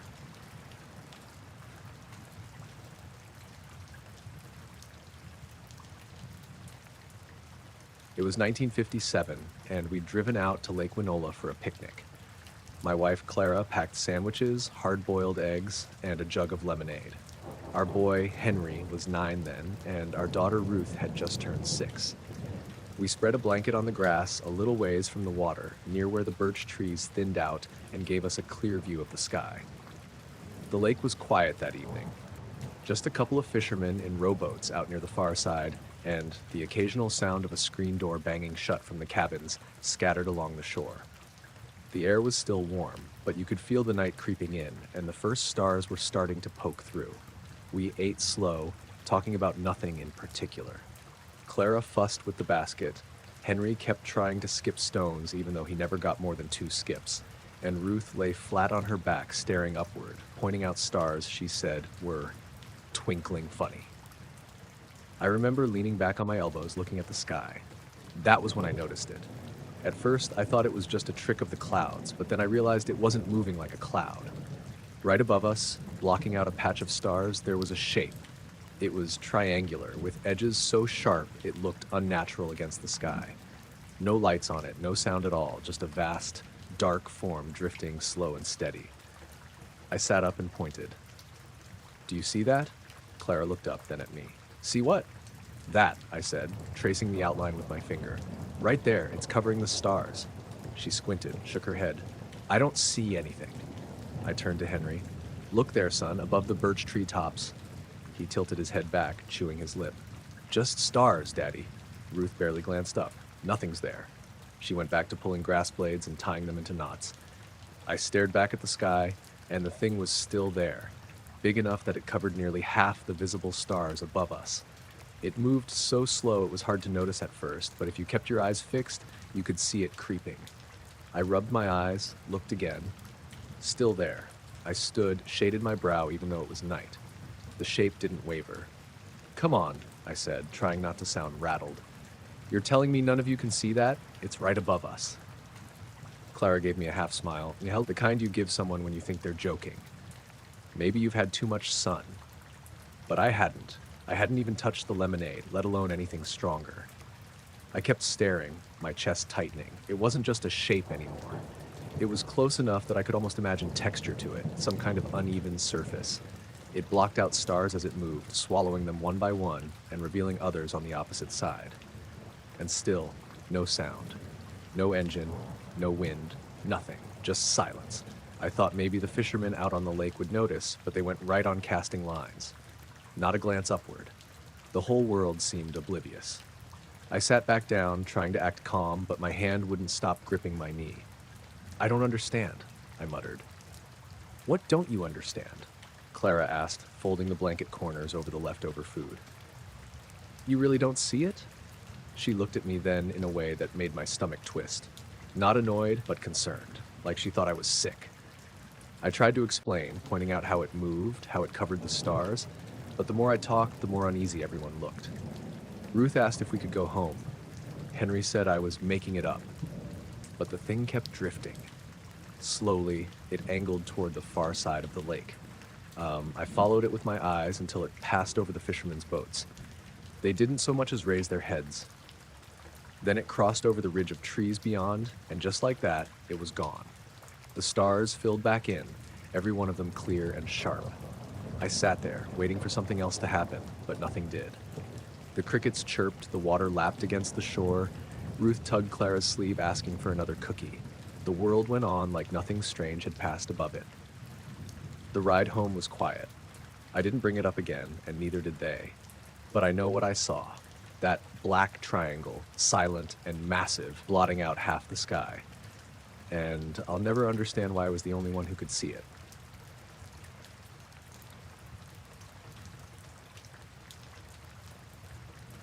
I was running the soda fountain at Miller's Hall that Saturday night. The place was packed. Everybody from town and a few from the county over had come for the dance. My job mostly meant pouring drinks, but I kept an eye on the record player, making sure the music didn't skip. I was 19, a bit nervous around crowds, but I liked the hum of a Saturday night. Laughter, heels clicking on the floor, and the brass band records spinning on the Victrola. Around 11, the band's record slowed. I thought someone had fiddled with it, or maybe the spring in the turntable was giving out. But then the song stopped entirely. Just dead. The lights in the hall stayed on. Nothing tripped in the fuse box. I leaned over the machine, checking the arm, the spindle, and the needle. Everything looked fine, but the record wouldn't move. I tried nudging it, jiggling the crank, even swapping it out with another record. Still nothing. I stepped back, scratching my head. And that's when I noticed some of the dancers looking toward the windows. At first, I figured someone had parked a truck with its headlights in front of the hall, but that didn't explain the shapes or the color. A few of the younger kids pressed their faces to the glass, pointing and whispering. "Look," one of them said. I walked over to the side window nearest the parking lot. The sky was clear, though heavy with the blackness of night. At first, I thought it was just a street lamp reflecting off the clouds, but then I saw it, the glow. A pale, almost greenish light hovering above the hall. It didn't move like a plane, not with any wings I could make out. Just there, silently, casting a soft wash over the rooftops and the road. I could see a few adults stepping outside, shielding their eyes, murmuring. No one spoke much. People just stood, frozen, watching. The glow didn't flicker or flash, it stayed steady, almost like it was looking down at us. I noticed the hairs on my neck prickle and tried to tell myself it was some kind of experiment or lantern someone had launched, but there was no rope, no string, no anything, just the light. Then, without warning, the record player started again on its own. Not with a nudge, not with me touching it. The song picked up at exactly the point it had stopped. I swear I didn't touch anything.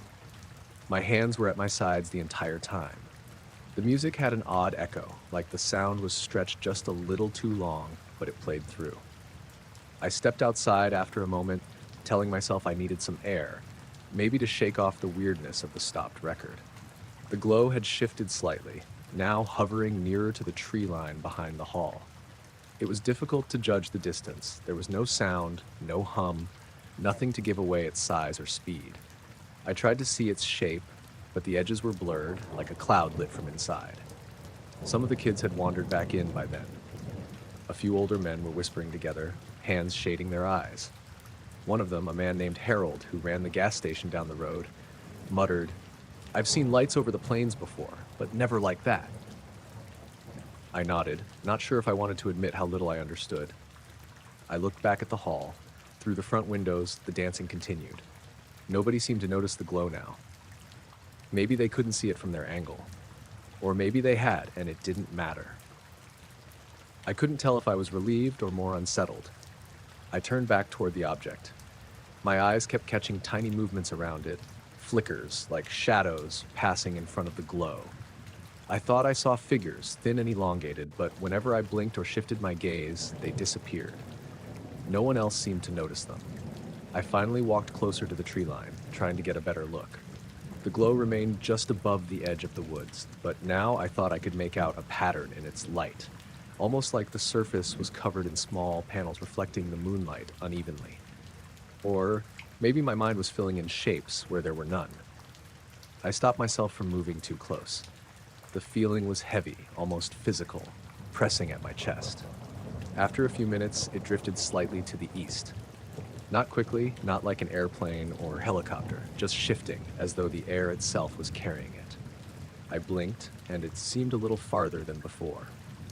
I called out to Harold and the other men, but my voice felt swallowed by the night. By the time they turned toward me, the light had risen higher, then tilted silently and vanished, faster than anything I could track. Nobody said much after that. The band played on, the dancers carried on, and I poured sodas and lemonade in a daze. I couldn't get the image out of my head, the light, the way it moved, the fleeting shapes I thought I saw. I left Miller's Hall around 1 a.m. The roads were empty. I drove my little Ford through the countryside, lights on, eyes scanning the trees, the sky. Not a flicker, not a trace. Just the same quiet night I'd driven through 100 times before. When I got home, I told my parents I was late because I'd been helping at the hall. They didn't question it, and I didn't try to explain more. The next morning, I rode back past Miller's Hall. Nothing. The parking lot was empty, the hall quiet. No signs of anything unusual. I tried to tell a few friends about it later, but it didn't go over well. They laughed it off, balloons, lanterns, whatever. I didn't have an explanation, and I couldn't offer one. The strange part is, I never really forgot it. Some nights when I walk outside and the sky is clear, I look for something similar, but nothing comes. The memory lingers, though. The slow stop of the record, the greenish glow, and that stillness that felt heavier than anything I'd felt before or since. I don't know what I saw that night. I only know it wasn't a plane or a meteor or anything ordinary. And I know that for a few minutes, Miller's Hall, with all its music and laughter, felt small and fragile under that quiet light. I guess I've told myself it was a trick of the mind, shadows and reflections playing with the dark. But every so often, even now when I hear a record slow and stop unexpectedly, I feel the same weight in my chest, like the world is holding its breath.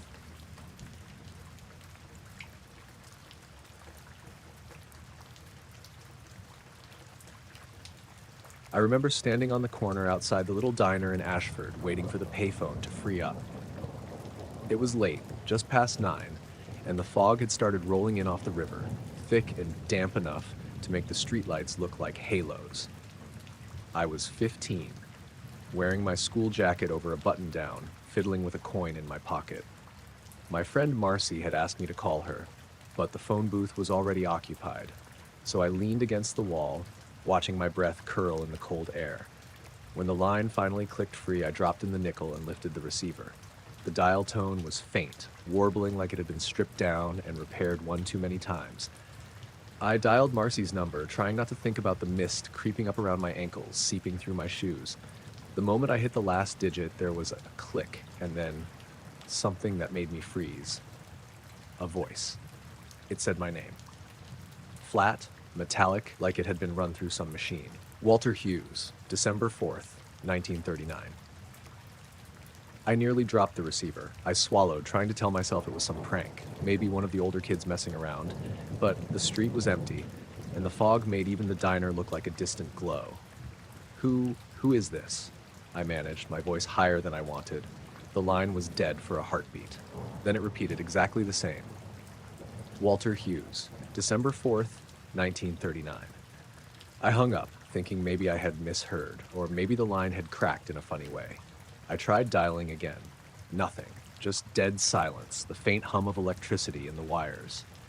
I looked around the corner, expecting to see someone lurking, but there was no one. Just fog and the yellowed light of the diner through the haze. I went inside to use the diner phone instead. I told the woman behind the counter, Mrs. Callahan, that I needed to call a friend. She handed me the receiver without a word. I dialed Marcy's number again. The phone rang once, twice, and then I heard a click, not the usual kind, but a long, low static hum. The same voice came through. Walter Hughes, December 4th, 1939. I slammed the receiver down. Mrs. Callahan came over, frowning.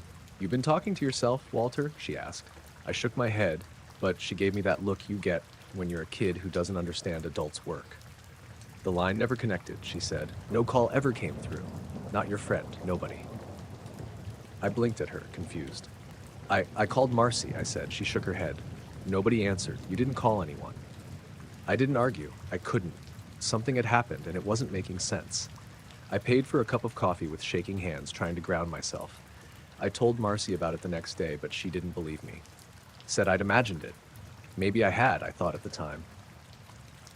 Maybe I had just been tired, nerves fraying after school. But then the dream started. Not nightmares exactly, but that same voice repeating itself in my sleep. Sometimes it was clear, crisp, like the metallic whisper from the line. Other times it was distorted, stretching and bending around the edges, so I wasn't sure if I was awake or asleep. I'd wake up in the middle of the night, staring at the ceiling, unable to shake the feeling that someone or something was in the room, watching. A few nights later, I went back to the corner, thinking maybe I'd been overreacting. The fog was heavier than before, and the street was empty. The diner's neon sign flickered faintly through the mist. I leaned against the phone booth, half expecting nothing to happen. I thought if I made the call again, I'd prove it was just a fluke. I lifted the receiver, dropped the coin in. I didn't even dial this time. The line clicked, and the voice said, Walter Hughes, December 4th, 1939. I nearly dropped the phone. How? What? I stammered. The fog seemed to press closer, wrapping the street in soundless pressure. There was no one. I looked around, but the diner's windows were empty, the street empty. My hands were shaking. I hung up, and this time, I didn't go back. Over the next few weeks, things started disappearing. Little things at first. My school books would be out of place, notes I'd left on my desk gone, even some coins from my pocket when I came home. Not a lot. Nothing dramatic, but enough to make me question myself. I asked my parents, but they just said I was losing track of things. Maybe I was. But the voice never went away. Every so often when I was alone, I'd hear it just faintly saying my name. Sometimes it was in the static on the radio, sometimes in the hum of the refrigerator. Always the same, Walter Hughes, December 4th, 1939. I tried telling friends, but most of them laughed. They said it sounded like a story, a trick, or a dream. Nobody seemed to notice anything unusual. The diner, the street, even Mrs. Callahan all stayed the same. But I knew what I'd heard. I'd heard it clearly, and I could still remember it. One evening, I decided to try the phone again. I waited until the fog rolled in thick over Ashford. The streetlights haloed like soft lanterns in the mist. I walked to the corner, my feet squelching in the damp, and lifted the receiver. My heart was hammering, but I wanted answers, some sense that I hadn't lost my mind completely. The line clicked. Nothing at first, then a low, humming buzz. I expected the voice again, but it didn't come. Instead, there was silence for a long moment. Then a soft sound, almost like paper rustling, filled the earpiece. I froze. It was faint, irregular, and it didn't sound human. Not exactly. And then it stopped. I hung up slowly, listening to the fog pressing around the street. Nothing. No voice, no sound, just the quiet hum of the town. I walked home, trying to make sense of it. I told myself it was coincidence, imagination, maybe even some mechanical problem with the phone lines. But I couldn't shake the feeling that something had been there, listening, watching. After that, I avoided the payphones. I stuck to calling Marcy from her house or waiting until I got home. The voice didn't follow me everywhere, but it lingered in my mind. Sometimes I'd be sitting at the kitchen table, doing homework, and I'd swear I could hear it, just faintly, echoing from the walls. Years later, I went back to Ashford. The diner was gone, replaced by a small grocery store. The street was still quiet, fog rolling in from the river, the same as it had decades ago. I stood there for a long time, remembering the phone booth, the voice, and the way the fog had swallowed everything else. I don't know what it was, if it was some glitch in the phone lines or something else entirely. I never heard the voice repeat my birth date again after I left town, but the memory stayed with me. Sometimes late at night, I think I can feel that same quiet, mechanical presence in the edges of a room, just beyond the reach of light. And it makes me wonder how many things we notice, just for a moment, that don't have explanations waiting for us. I never went near that payphone again. I don't even want to think about it. But the sound of a line clicking, faint static, or a mechanical whisper still makes me stop. And I can't shake the memory of that foggy street, the diner, and the voice saying my name, repeating my birth date, as if it had been waiting for me all along.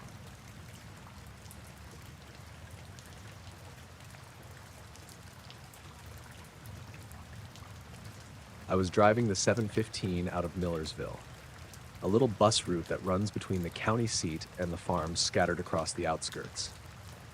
It was 1954, and the mornings could get foggy along the back roads, the kind of fog that makes your headlights barely reach the next fence post.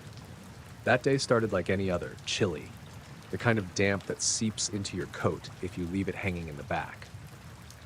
I had my thermos of coffee, a pack of cigarettes, and a route I could run in my sleep. I pulled up to the small stop just past Harper's Hollow, a single wooden sign nailed crooked to a telephone pole. I was the only vehicle for miles, and I always kept an eye out for the occasional farmer or school kid waiting. That morning, I saw them. 3 figures standing there, bundled up in coats that looked heavy and old-fashioned. One was a man with a cap pulled low, one woman with her scarf wrapped tight, and a boy no older than 10. They looked normal enough, but something about their posture, the way they were just standing there in the fog, made me hesitate a second. "Morning," I called as I pulled the bus to a stop. They waved, and I opened the doors. The man and woman climbed in, the boy following. They paid in change, but I remember being struck by how quiet they were. No small talk, no hello beyond the nods and murmurs, just the sound of their coats brushing against the seats as they found a row toward the middle. The fog was heavier now, crawling across the road like it had a mind of its own. I put the bus in gear and kept my eyes forward, but I could feel them behind me. Not in a threatening way, more like a weight pressing in, the kind you feel when someone's watching too closely. I glanced in the mirror. They weren't looking at me, not really, just staring straight ahead, and their eyes had a kind of dull reflection that didn't quite match the dim morning light. As I passed the Hollow Creek Bridge, I noticed something odd. The water underneath was still, almost unnaturally so. I'd driven this route hundreds of times, and the creek always rippled, even with the fog. But this morning, it looked like glass. I shook it off. Maybe it was the fog, maybe just the angle of the sun or the way the water caught the pale light. The rest of the ride was uneventful until I hit the second stop, an old wooden platform at the edge of a small cluster of farms. I pulled the bus over, letting the brake hiss, and called out, "Next stop, Millersville Station." I looked back to check on my passengers, and the row was empty. At first, I thought maybe they'd gotten off while I was turning the wheel or checking my mirrors, but I was the only one who'd been in the driver's seat. There was no sound of feet on the boards, no rustle of coats, nothing. I stepped down and looked around the platform. Nothing. No footprints in the dirt, not even the kind of faint drag marks a coat might leave. I checked the bus twice more, inside and out. Nothing. The seats were as empty as they'd been before I picked them up. The fog had thinned slightly, but the morning light revealed nothing unusual, just the same rows of benches and the chipped paint on the platform. I was sure I hadn't imagined it. I could still feel the weight of them in the bus, like a cold draft clinging to the seats, and the dull reflection of their eyes that wouldn't leave my mind. I drove on, slow, my hands tight on the wheel. The road wound through farmland, and the barns and fences looked normal. but the stillness was strange. No crows, no dogs barking, no wind rustling the corn stalks, just the engine of the bus and the occasional groan of the suspension. A few miles out, I noticed something else. There was a light off to the side behind a line of trees. Not a lamp, not the kind of glow from a farmhouse, but a soft, silvery shimmer. I slowed down, squinting, but the fog blurred it in and out. For a moment, I thought it might be the reflection of my own headlights, but it didn't move the way a reflection would. It stayed just above the ground, hovering like it had been waiting for me. Then, as I blinked, it was gone. I chalked it up to my nerves. Morning fog plays tricks, and I'd been on this route for years, enough to know that the mind can make shapes out of nothing. Still, I couldn't shake the feeling that I'd been watched the whole time. When I reached Millersville Station, I let the bus roll to a stop and killed the engine. The station was quiet, the benches empty. I got out, stretched, and walked around the bus, checking for passengers. Nothing. Not a single trace. I asked the ticket clerk, old man Reed, if he'd seen anyone on my bus this morning. He frowned, looked me over, and shook his head. "You sure, Frank? Not a soul?" I nodded, though I didn't understand it myself. I told him about the stop at Harper's Hollow, the 3 passengers. He didn't laugh, didn't joke, just gave me a long look, the kind you give someone who's seen something you can't quite explain. "Funny," he said finally. "I've been working here 10 years. Never heard anyone come from that direction this early. Roads out there hardly see a soul before 7. I drove home after that, feeling the emptiness of the roads more than usual. The fog had burned off by then, leaving a pale sun and the normal morning sounds of town waking up. But in the back of my mind, I kept seeing them. The man's low cap, the woman's scarf wrapped tight, the boy staring ahead without moving, and that soft silver shimmer behind the trees, as if it had been following at a distance the whole ride. I tried to tell myself I'd been tired, my mind playing tricks, but the memory of their quiet, the way the bus had felt weighted in their presence, didn't fade. I checked the Harper's Hollow stop a few days later, hoping to find a clue, a footprint, a scrap of coat left behind. Nothing. Just the fog rolling across the fields and the old wooden sign, crooked as ever. After that, I stuck to my routine, drove the same route, and nothing like it ever happened again.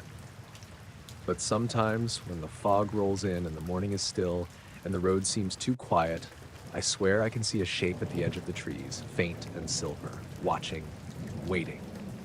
And for a moment I wonder if I should turn the bus around, go back to that empty stop, just to see if it was all real, or if I'm the only one who remembers it all. It never came close, never made a sound. But the memory of that ride, the way the seats had felt heavier, the emptiness where they should have been, it sticks with me more than anything else I've seen on that road. Even after all these years, I still check the mirrors a little longer than I should, just in case.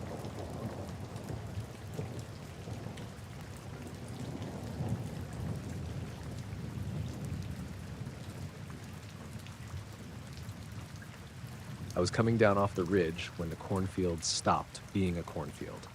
It was late July, the kind of dry, heat-soaked dusk where the air trembled above the highway. I'd been on my wheels since before dawn, load of feed out of Indiana, headed west, and I'd been watching fields for hours just to keep my eyes from glazing over. I remember thinking how ordinary everything looked. Rows and rows, tractors in the distance, the smell of dust when a car passed. Then, maybe a half mile off the shoulder, something was hovering right over the stalks as if it had decided to park there. It was triangle-shaped, flat on the bottom like an upturned wedge, the points notched with small, dim lights. It hung maybe 40, 50 feet up, low enough that the corn tops bowed a little where whatever it was cast a shadow. There was no sound, not a hum, not the whining of props, just the same insects and road noise I'd been hearing for miles. It didn't move like anything mechanical I knew. It rolled slow, like it was reading the field with some kind of even motion, then tilted and drifted a few yards and stopped. I pulled off into an old farm turnout and killed the engine because I didn't trust the bass in the cab would keep me from hearing something. The truck sat and settled. The radio died down. The air felt thick and close, like the world had been squeezed and the center pressed flat. A flock of starlings had been peppering the field a minute before, then they were gone. I scanned the tree line and the sky, expecting a crop duster or a banner or something sensible. Nothing. Just that triangular silhouette against a strip of bruised clouds. I grabbed my phone and hit record because it felt like the right thing to do, the only thing. The battery icon was solid. The camera showed the shape in the distance like it was in every other video I'd taken. Then the screen fuzzed. Not pixelation like a bad cell tower, more like the image and the real thing stopped lining up. I could see it with my eyes as clear as my windshield, but the phone's live view behaved like someone had put a hand in front of the lens for a second. One heartbeat of black, and when it came back, the triangle was a shade to the left. The phone logged the video and the file acted fine, but the second where the object jerked didn't look like any glitch I knew. I stood there until the light faded and it eased up and away into the low clouds, a small dark shape swallowed by gray. I felt stupid calling dispatch over it, but I radioed my dispatcher anyway. Something odd at mile marker 52 over the Briggs farm. And the reply was the kind of clipped, neutral thing meant to make a man stop talking. Copy. Keep rolling. You don't get a lot of time to make decisions. I sat in the cab until the stars blurred. I wanted to do two things. Drive on until I was out of whatever that was, and call someone who'd give me an answer, or get down in the field and poke through the corn to find out if anything was missing. The first is the habit of a man whose paycheck comes from staying moving. The second was a kind of foolishness I kept myself from indulging. I made myself drive. The highway was empty and the cab was cool. The lane lights rattled past. I kept checking the side mirror though, thinking I'd see the thing again, and sometimes I thought I could. Some crooked, hard-to-place outline on the horizon, but it could just have been memory playing tricks. My next planned stop was at a small interstate truck plaza, a blue-roofed place with a diner that did good pie. I figured I'd get coffee, stretch, and that would be it. Maybe my stomach or the pie or a sleeping shift would quiet whatever attention the sky had put on me. I pulled into the lot and parked in my usual row. That's when I saw them. Two men in black, standing together near the end of the convenience store where the propane tanks sit.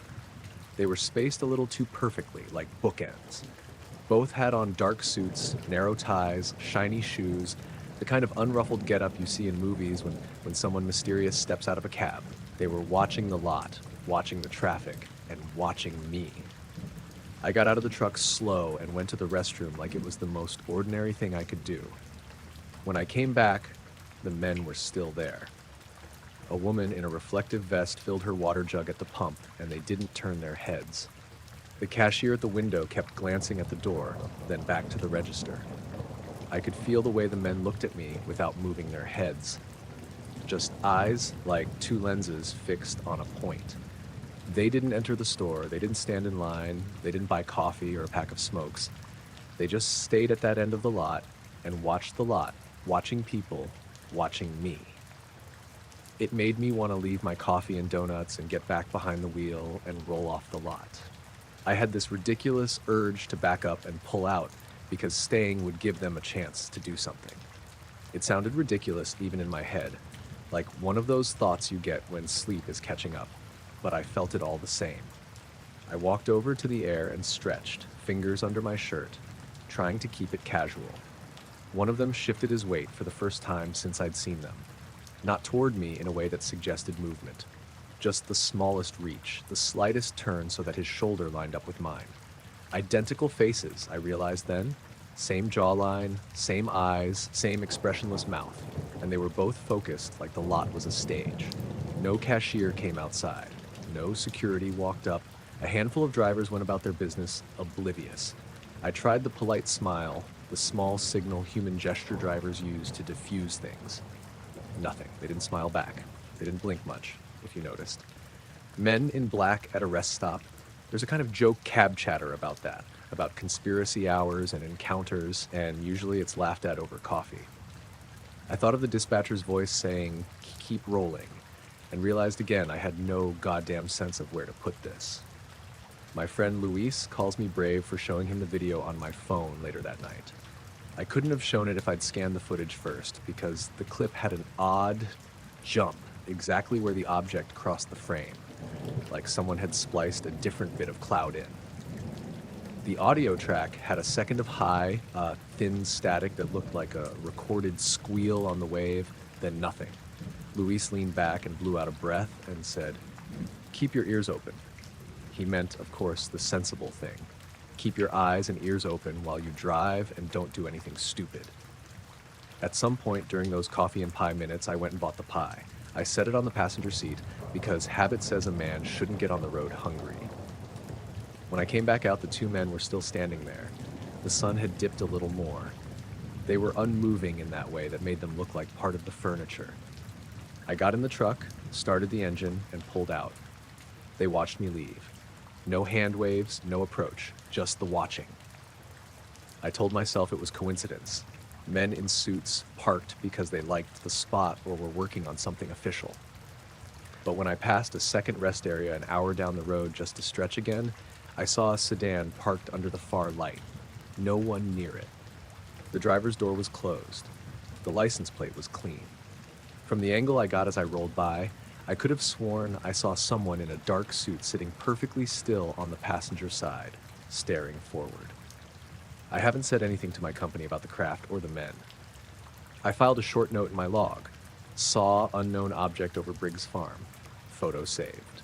That's where it sits. It reads small, like a man who is trying to make a brush mark in a ledger and not a confession on a blog. At home that night, my daughter asked why I smelled like diesel and pie. She wanted to know about the sky looking orange on the way in. I said the usual, the highway, heat, a long day. We ate and watched cartoons, and I put the phone away. I don't know who the men were or why they didn't buy anything or why one of them had a tie that didn't move in the breeze. I don't know whether whatever was over the Briggs farm was watching something or looking for something, or whether I'd been the only human who happened to notice. All I know is that when the lot was full of drivers, coffee to go, diesel fumes, the little clutter and noise of people running short errands, two men in black stood at the edge and did nothing but watch. I kept rolling. The pay is good for the miles, and the miles are my business. If it is anything else, it hasn't told me yet.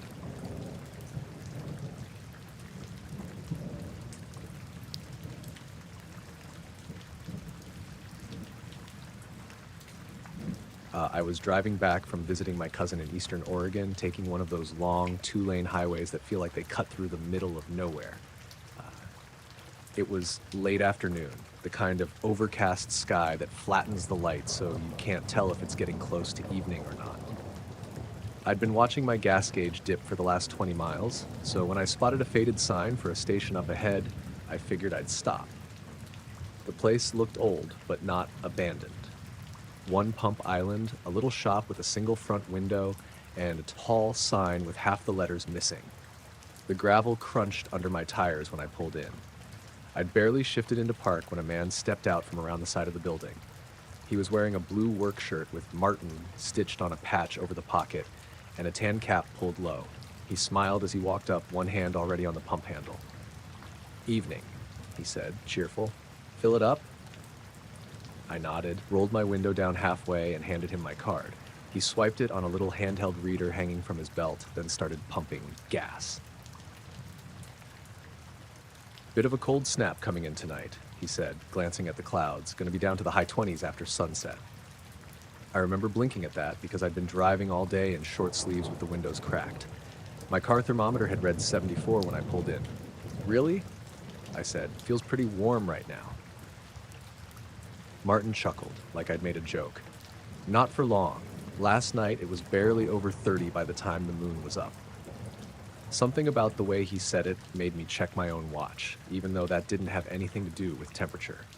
It was 4:42 p.m. He kept chatting, asked where I was headed, if I'd passed the road construction near Ochoco. His voice was easy, calm, like we were old neighbors catching up. I found myself answering without thinking much about it, but I kept glancing at my dashboard thermometer, which still said 74. When the pump clicked off, he handed me my card back and thanked me like I'd done him a favor by stopping in. I got out to stretch my legs, and he stepped away from the pump island, walking toward the far side of the building like he was going to check something. I figured I'd go in and grab a drink before heading out. The shop door had a little bell that rang when I opened it, and the inside smelled faintly of motor oil and old candy. A woman in her late 50s stood behind the counter, flipping through a magazine. "Hey there," I said, setting a bottle of water on the counter. "You got a good guy working the pumps out there." She looked up, puzzled. "Working the pumps?" I smiled, thinking she was joking. "Yeah, Martin. Blue shirt, cap. He filled me up." Her brow furrowed. "Honey, we haven't had a pump attendant in, must be 6, 7 years now. It's self-serve." I just stared at her for a second.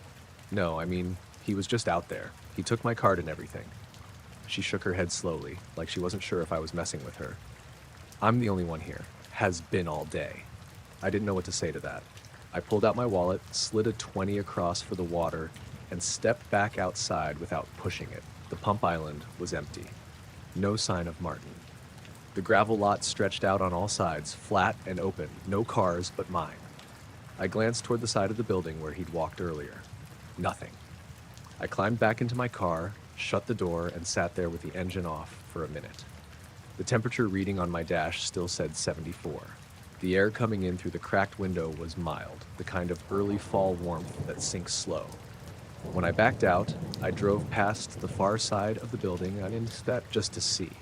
There was only a stack of old tires, a rusty dumpster, and weeds pushing through the gravel. No footprints, no sign anyone had been there at all. I got back on the highway. About 10 minutes later, I realized I was gripping the steering wheel too tight. My mind kept replaying his voice, the way he'd smiled like we were sharing some casual, harmless talk. The weather he'd described didn't match reality, but it also hadn't sounded like a guess. He'd said it like it was a certainty, like it was already happening. And the weirdest part was my card. I checked my banking app at the next rest stop. There was no charge from the station, nothing from anywhere in that town. It was only later, maybe 30 miles down the road, that I noticed something else. My car thermometer had dropped to 52, and I hadn't crossed into any higher elevation. The sun was still an hour from setting.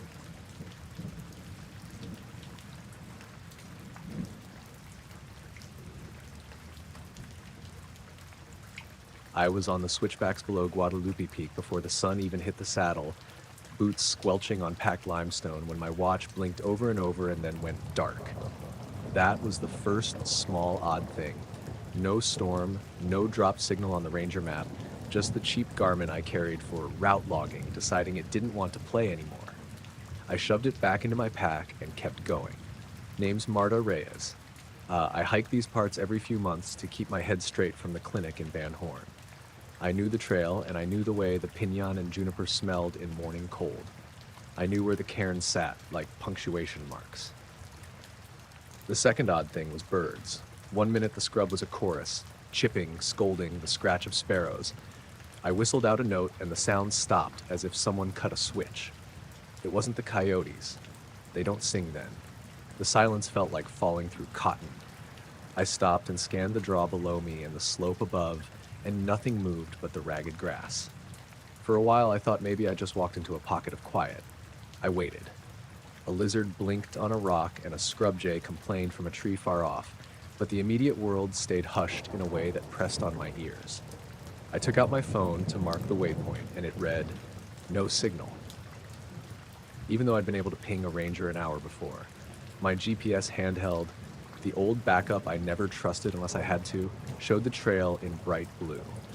I watched my little icon crawl along the path and felt a soft ease, the way you do when you see the map match what your feet tell you. Then the map jumped. It didn't glitch in that wobbling way electronics do. 1 second I was on the switchback near the creosote, and the next the pin on the screen was over Devil's Chalk, almost a mile and a half distant, across a bowl I'd take half an hour to reach at a good pace. I stood there, and my stomach did a little lurch like when a car in front of you brakes hard. Maybe the receiver had it wrong. Maybe there was a reflected signal. I laughed out loud, a short bark that sounded too loud in the quiet. I tapped the screen, and the blue dot shivered, and then smiled back into the correct place. I told myself it was nothing but a battery hiccup. I kept going. The day warmed fast, and I shed a layer. The sun stole up and dressed the limestone in white. I passed the old miner's cairn and crossed the loose scree where I always watch my step. Then, because I've got a habit of checking both the trail and my devices, I pulled the handheld out again to log the view from the bench where the chisos looked like distant bruises. The device read I'd moved again. Only this time it read that the trip meter had ticked 3 miles I hadn't walked. The time showed 20 minutes later than my watch said. My pulse kicked. I checked the sun's angle, counted the cairns backward, said the names of 2 dead friends under my breath like a talisman. I could see the crest of the ridge I'd meant to be on, but the numbers didn't line up with what the ground said. I told myself the obvious things. Electronics lie. Radio signals bounce, batteries blip. I knew how to triangulate with the sun if need be. I used my thumb to shelter the handheld and checked my surroundings. A scatter of barrel cactus, a weathered pinon whose trunk spiraled like a knotted rope, the bone-white rock with a face I always note because it looks like a sleeping dog. It was all there. It was real. So was the wobble on the GPS. It was the third small thing that pushed me from irritation into something that tasted like unease. I passed a spot where a shepherd had left a coil of orange flagging to mark a water catchment years ago. The flagging was pulled tight and arranged in a little spiral atop a rock, as if someone had uncoiled it and rewound it neat and true. There were no other footprints around, only the usual animal scuffs. The spiral looked deliberate. For a second, I wondered whether some kids had been up and about before sunrise. Then I remembered the silence and the 2 sudden jumps of my waypoint, and I gathered my pack straps like a person steadying a ladder. I hiked on, keeping my route. The trail dips and climbs thin and stubborn through that quarter mile to the saddle. You can see forever if you stand still long enough. About 15 minutes from the bench, my head started to ache in that pressure behind the eyes way I get if I forget to eat. I dug a granola bar out and sat on a slab, slouching with my back to a windbreak and looking at the valley like an old map. I watched a cloud fold itself over the far ridge and then noticed 3 things at once. A smell. Electric, sharp like the metal tang after a lightning strike, though there had been none. A faint ringing in my ears at a pitch that sat under the heartbeat, and a blank on the trail where I'd expect footprints. The last set I'd left behind was the print of my left boot. Ahead of me, the dust showed nothing, as if the trail had been swept. I stood up and checked my watch. It was 20 minutes after the time I'd noted when I sat. That was possible in the math of the trail. You stop, you snack, you photograph. But my handheld had logged me as moving during a stretch I remembered sitting, logged me as passing a feature I hadn't passed. The map on the handheld showed a smooth line that cut across contour in a way you'd only manage with a rope and a rope team. There were no scratch marks on rocks, no gear. I felt a hot, idiotic laugh crawl up my throat that I swallowed down. The air still had that copper bite to it. I pinched the bridge of my nose and tried to breathe normally. I hiked the last push to the saddle alert like a rabbit. My boots felt heavy, like I was walking through a shallow pan of syrup. When I crested the rise, the view was the one that always steadied me, the Texas plain like a spread of paper, the horizon a fine pencil line. I sat on the same bench where I'd meant to log the photo, and the handheld chirped like an apology, or maybe like a reprimand. It showed the waypoint where I had been 20 minutes earlier. It showed 2 miles logged in a time it shouldn't have taken. I stared at it until the numbers made me dizzy, and then I put the handheld away. Ranger Station was a small logbook and a box of trail maps. When I stopped by later to ask about signal repeaters or anything odd, no one had anything to say beyond the usual: animals, weather, lost hikers. I told the woman at the desk I thought my handheld had been lying. She smiled and said, "Gadgets do that sometimes, especially up there where the canyon walls like to throw signals back like mirrors." Her hands were steady and warm. She didn't press any questions. On the drive back to Van Horn that evening, I tried to frame the day into something tidy. Maybe I'd nodded off for a minute and walked with muscle memory across a spur and not remembered it. People do that in towns. Maybe there was some odd reflection from a repeater on a radio tower. The explanation sat close enough to the truth to be comfortable, and I wanted the comfort. But the spiral of flagging didn't fit a sleepy walk. The hush on the trail didn't fit neatly with a signal bounce. More than once that day, I felt like I was following a path someone else had smoothed out for me and then erased. I slept at home with the window cracked and the scent of juniper waved into the house. I put the handheld on the counter with its battery bars full and watched it cycle through map screens like an eye. There's no neat end to the day. The trail was the trail. I drove the ridge again a week later with a friend, and we walked every foot of the stretch where my device had said I'd cut across, and there was no place a person could have gotten across without leaving a trace. We took bearings by sun and stone, and the lines came out honest.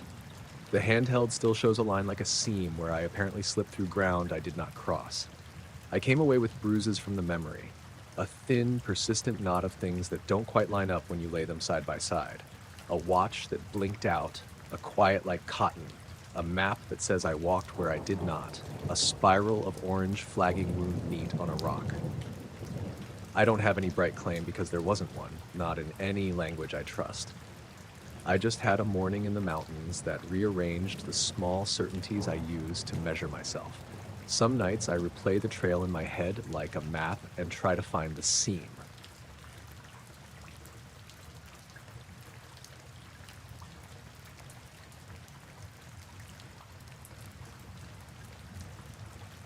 I was driving home late one Saturday night on State Highway 71 out near Llano. It's a stretch I know well, mostly empty road, rolling hills on either side, a few ranches spaced out enough that you don't see a soul for miles. I'd been out visiting my cousin in town and was looking forward to getting back to my place before too late. The sky was clear, stars bright, and the kind of quiet you only get out in the hill country. I was doing about 65, headlights cutting through the dark when, just up ahead, I noticed a pale light hovering low, right over the road. It wasn't like a car or a truck. The shape didn't have edges or a body I could make out. Just this soft, pale glow, like the color of those old mercury vapor street lamps, but floating maybe 4 feet above the asphalt. It flickered a bit, like it was struggling to hold steady but didn't move. At first, I figured maybe it was some road flare or a piece of trash caught on a sign or something, but there weren't any signs there, just open road and a small rise to the left where the land crests before dropping down toward the creek. No buildings, no lights from anywhere. I slowed down, kept my eyes on it, and the light stayed. It wasn't warm or harsh, more like a dim bulb someone left on by accident. Then, right as my headlights were about to reach it, the light just vanished. Like someone turned it off. The air where it had been was just black. The moment my beams hit that spot, I saw nothing there. No flicker, no glow, no reflection, just the regular flat black of asphalt and the faint outline of the brush along the shoulder. I blinked a few times and slowed down some more, looking for anything that could explain it, but there was nothing. I kept driving, my pulse picking up a little. That stretch of 71's pretty straight and open, and I'd been watching the light for a good 30 seconds before it blinked out, so I wasn't imagining it. A mile or so down the road, I caught a glimpse of some small movement off to the right, where the mesquite trees lined the hill. It wasn't a deer or a coyote, not the way it moved. It was quick, deliberate, and it vanished before I could get a proper look. I shook my head and told myself it was just the night messing with me. The shadows in the brush, maybe a bobcat or something. The night can play tricks if you're alone long enough. Still, I couldn't shake the feeling something was watching. My skin prickled like when a storm's rolling in, but the sky's clear. About halfway home, the radio suddenly dropped into static. I was tuned to a local station playing some old country songs, but the music cut out completely. For a minute, all I had was this low static buzz. I fiddled with the dial, but none of the stations would come in clearly. The static wasn't like interference from hills or storms. It was steady, like a wall of white noise pressed against the car. I pulled over at a turnout to check my phone, but of course no service out there. Typical. When I looked back up, the road was empty, no lights behind me, no other cars anywhere. Then, from the edge of the trees on the left, I caught the faintest flash of something. Just a glimmer, like a reflection, or maybe a pair of eyes. I stared, waiting for it to move again. It didn't. When I turned my head to get a better angle, the flash was gone. I didn't want to sit there longer, so I got back in the truck and kept going. When I passed the spot where that light had hovered, I slowed even more and scanned the ditch and the trees again. There was nothing. No footprints, no tire tracks, no signs anyone had been there. Just that empty stretch of road. But the weirdest part was the silence. Not the usual country silence. No crickets, no frogs, no night birds. It was like the whole area had been wrapped in cotton. Even the hum from the engine sounded muffled. I put the truck in drive and started moving again, trying to shake the weird feeling in my gut. The radio came back on about 5 minutes later, like nothing had happened. The DJ was talking about the weather like a normal Saturday night. Still, I kept glancing in the rearview mirror, feeling like I might see something, but all I saw was black road and the occasional flicker of headlights from the distant highway junction near town. By the time I got home, I was more tired than I'd thought, but I couldn't settle in. Every time I looked out the window, I thought about that light, how it just vanished right before my eyes, and how everything felt like it was holding its breath on that stretch of road. I checked the truck the next morning, thinking maybe some light from a stray reflector had caught my eye or a road crew had been out there. Nothing. The windshield was clean. No dirt or dust that would have made a reflection. The tires had no unusual wear and the truck ran smooth as always. I asked around the next day, mentioning the light to a couple of local guys who knew the area. One told me about a similar thing he'd seen a few years back, something hovering low, flickering, disappearing. Said he didn't know what it was either, but he wasn't about to hang around and find out. Another guy just laughed and said maybe I'd been looking at a will-o'-the-wisp or some road ghost, but he said it in that half-joking way that's really just saying, I don't have a clue. I've been back on 71 plenty since then, and nothing like that light's ever come back.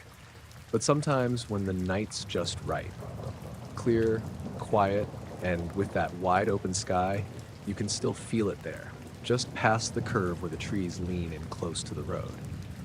I don't know what it was. Could have been a trick of the eyes, some weird electrical thing, or maybe just my mind playing with shadows and light. Whatever it was, it felt deliberate, like something watching, waiting. I guess out here, that's just part of the night. You learn to keep your eyes open, but not so open, you lose your mind.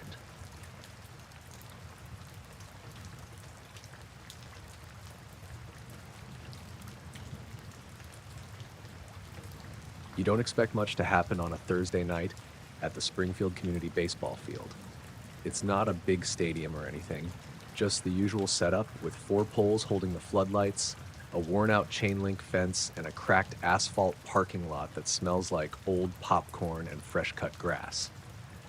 I've been coming here since I was a kid, and honestly, most nights it's just crickets, the occasional late jogger or some group of teenagers messing around.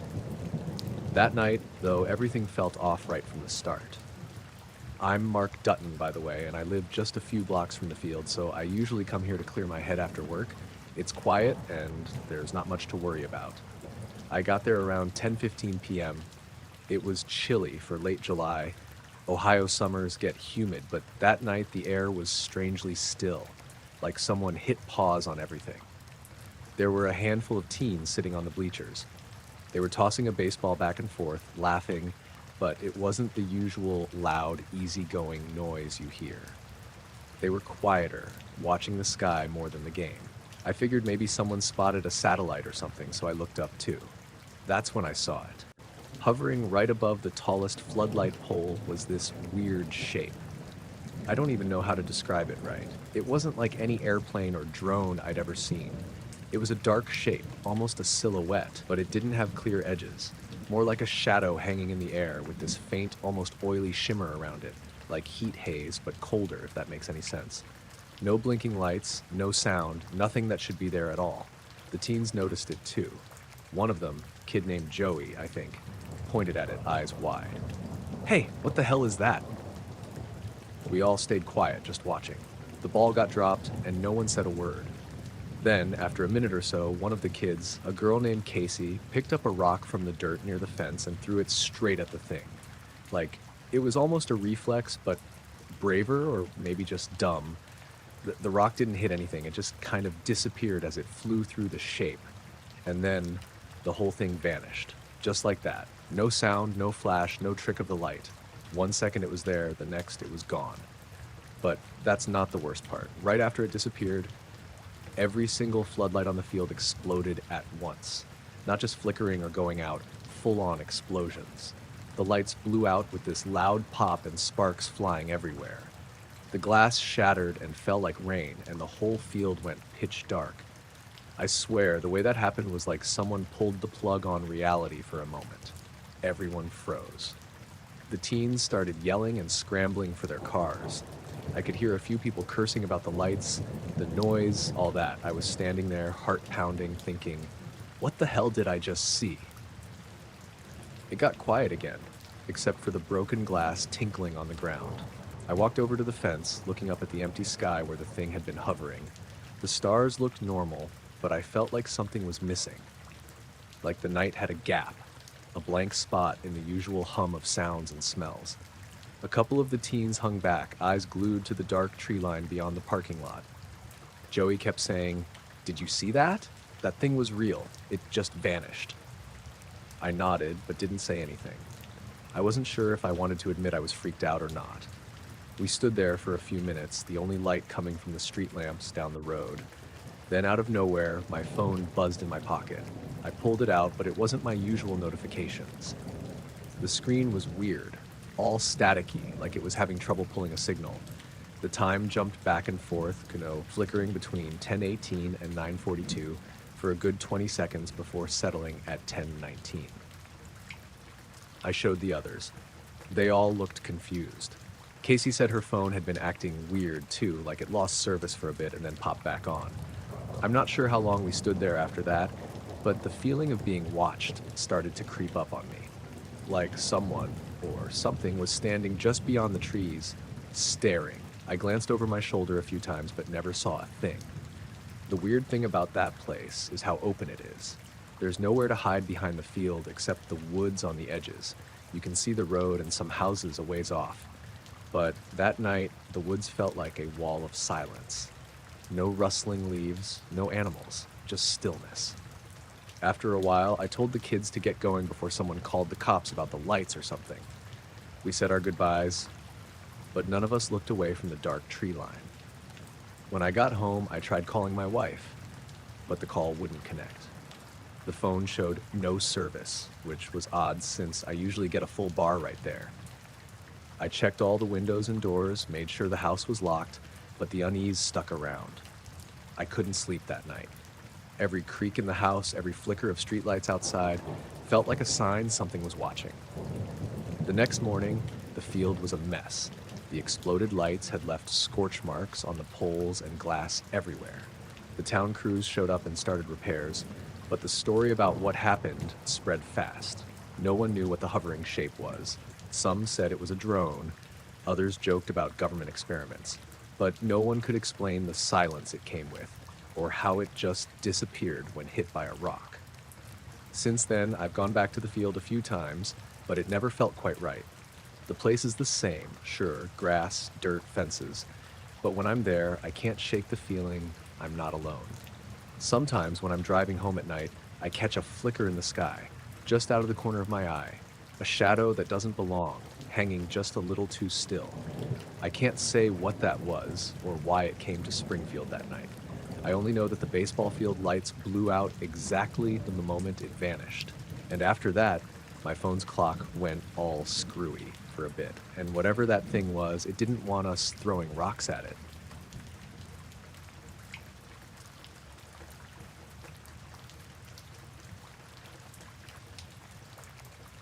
We came upon it without meaning to.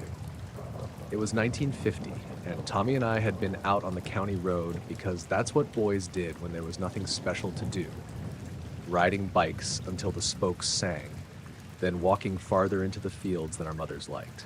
We found the lane that led past old Mr. Harrow's fence and kept going, through a gap in the hedgerow we'd never noticed before, and then across a little rise into a clearing I'd only seen from a hilltop once before. The grass there ran flat and wide, and the trees made a ring around it, nothing strange. I thought of it afterward as a bowl of green. What made it strange was the blanket in the middle of the bowl. It was spread smooth on the grass, a neat square of red and white checked cloth. On it sat a little enamel teapot, 2 cups, a couple of plates with bread and cold meat, a jar of preserves with the spoon still in. Steam rose off the teapot in thin white ropes, even though the day had come with a north wind that cut through your shirt. The cups were steaming, and the meat looked like someone had only just put it down.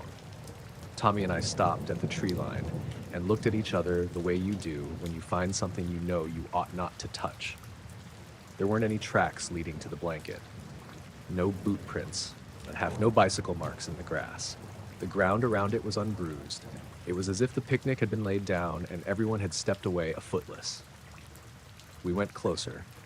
The plates were set just so, salt and pepper in shakers, a small knife, a folded serviette, everything ordinary, everything clean.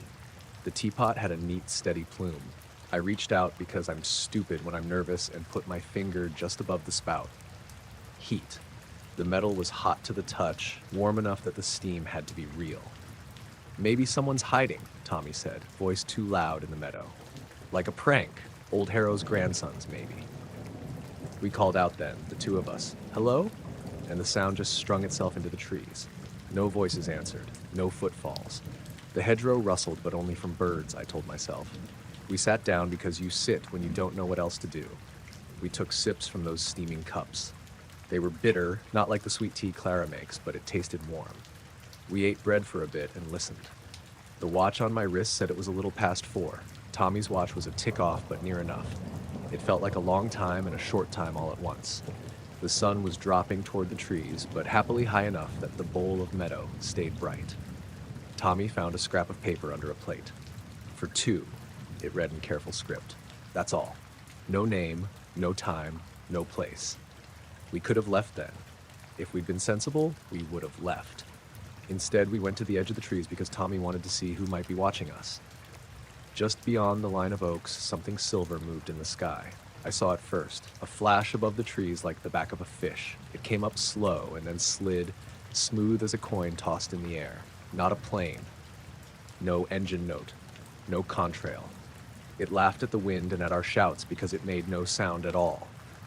The thing slipped on a level path and then passed out of sight into a bank of cloud, as if it had slipped behind the hem of the sky. When it went, the meadow felt thinner, like someone had pulled the wool off a blanket. Tommy swore under his breath. Did you see that? I remember how his face looked. He wasn't grinning the way he grinned at a circus wagon. He had the look of a man who'd been distracted by a sound in the night and found his house empty. We stood with the hedgerow behind us and the steam of the teapot fogging in the air. We poked around the trees for 40 minutes after that, and the woods gave only birdsong and a small creak of branches. The path we'd come on was there, but still no other tracks. The grass near the blanket somehow stayed dry where steam rose. That made no sense. The air tasted of metal for a beat, then it tasted like nothing at all. The radio in my head, if I had a radio then, was static. On the way back to the road, Tommy said he had a feeling he was being watched, not by someone in the bushes, but by the meadow itself, like the land had lent its attention to what had been placed on its center. I laughed because I'm stubborn, because you do what you can to push a feeling away, but I could feel he wasn't saying it for effect. He kept looking over his shoulder until his neck cramped. We walked back slow, and by the time we reached the county road, the blankness of the whole thing had settled into the center of my chest. I said nothing on the bikes. The hedgerow shut the meadow from us like a lid, and the world went to the business of ordinary things. Livestock lowing in the distance, a tractor coughing somewhere past Mr. Benton's. At home, I told Ma about the picnic, because that's what you do with small oddities. Tell someone who will call you sensible. She was wiping the table and stopped mid-swipe and said, "There's no picnic planned anywhere near here." Her fingers went white on the rag. I said it was probably a lark, a picnic left by gypsies or hobos. She gave me that look like I'd put sugar in the salt jar. "Don't go back there, Sam," she said, and folded her hands around the rag until the knuckles shone. I kept thinking about the silver thing. In the light, it had been pale as tin, flat, more like a disc than any bird I'd ever seen. It had no tail, no wings I could pick, and when it slid into cloud, there was no sound. Even now, I can't explain why nothing in the sky mentioned it afterward. The clouds didn't billow, they swallowed it whole. That evening the street was quiet, and Tom's father called Tommy home early. We didn't meet again that night. I lay awake with the taste of that bitter tea in my mouth. And once or twice I thought I could hear the soft hiss of steam like a kettle left to itself. The next day we walked out with ropes and a couple of boards. Tommy wanted proof, wanted to take home a bit of the cheese to show at school. The spot in the meadow was empty. The grass lay flat where the blanket had been, but there were no crumbs, no saucer, no steam stains. The soil looked as if nothing had been there at all. The boards we carried felt useless in our hands, like tools for chores that didn't belong. We told boys at school and they laughed at first. Then one of them, Frank Weaver, said his uncle had seen lights over the moor at dusk that week. A woman down in town swore she'd found a small ring of scorched earth when she'd gone to gather mushrooms. A mechanic at the garage said his dog had refused to go out at night for 2 nights. Not one person had seen the same thing we'd seen. Everyone's story fit in a pocket to be pulled out later. People called us dreamers, and maybe in the end, that's what we were. But when I passed the hedgerow on the way into town, I always slowed, looking through the gap as if the blanket might appear again and someone would be sitting on it, picking at preserves as if they'd been there all afternoon. Weeks went by and life trotted back to its ordinary pace. I mowed the lawn. I helped Ma with shopping. I spent evenings at the shop with Tommy and men who told stories about baseball scores and the county fair. The memory of the silver thing kept itself to the corner of my thoughts, a small ache that would arrive when the sky went flat and the streetlight hummed.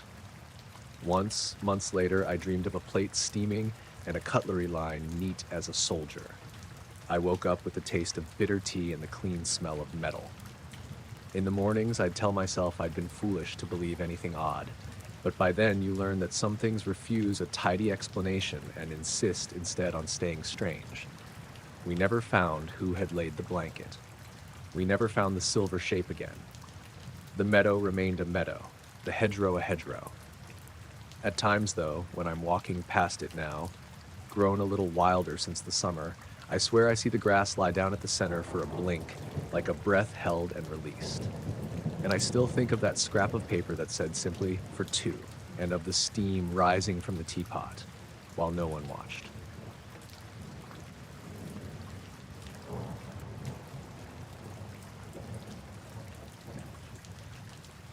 We pulled off the highway at the little tourist stop because my wife wanted a close-up of the giant jackrabbit statue. You know the kind. Plaster ears up, eyes gone soft from being painted too many times. It was one of those places on the map between Albuquerque and Gallup that promised coffee and a salt lick for the radiator. Our kids, Maggie was 9 and Billy 6, had been cooped in the Studebaker since dawn and were eager to run around.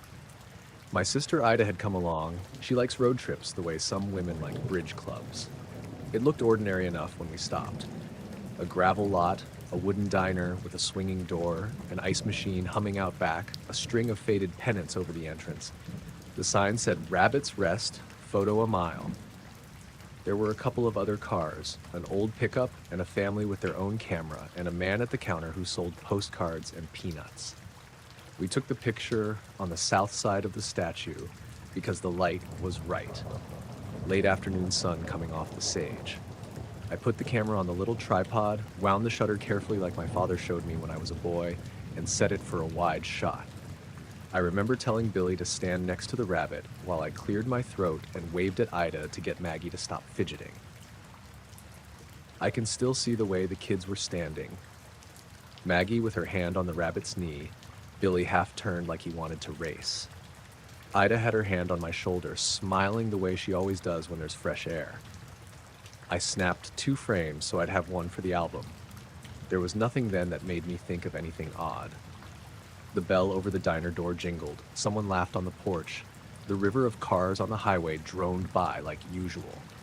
The man selling postcards called out the price of a Coke, and a dog that I'd thought was tied up ran after a boy and then came back, tail wagging. After we stretched our legs and bought Cokes, we asked the man behind the counter where to get the film developed. He pointed to the Rexall in town. They said it would take overnight and cost a little more if you wanted your negatives. We left the prints at the desk and drove on, Route 66, to wherever the road pushed us that day. I thought no more about the picture until the next afternoon when the Rexall clerk handed me the envelope.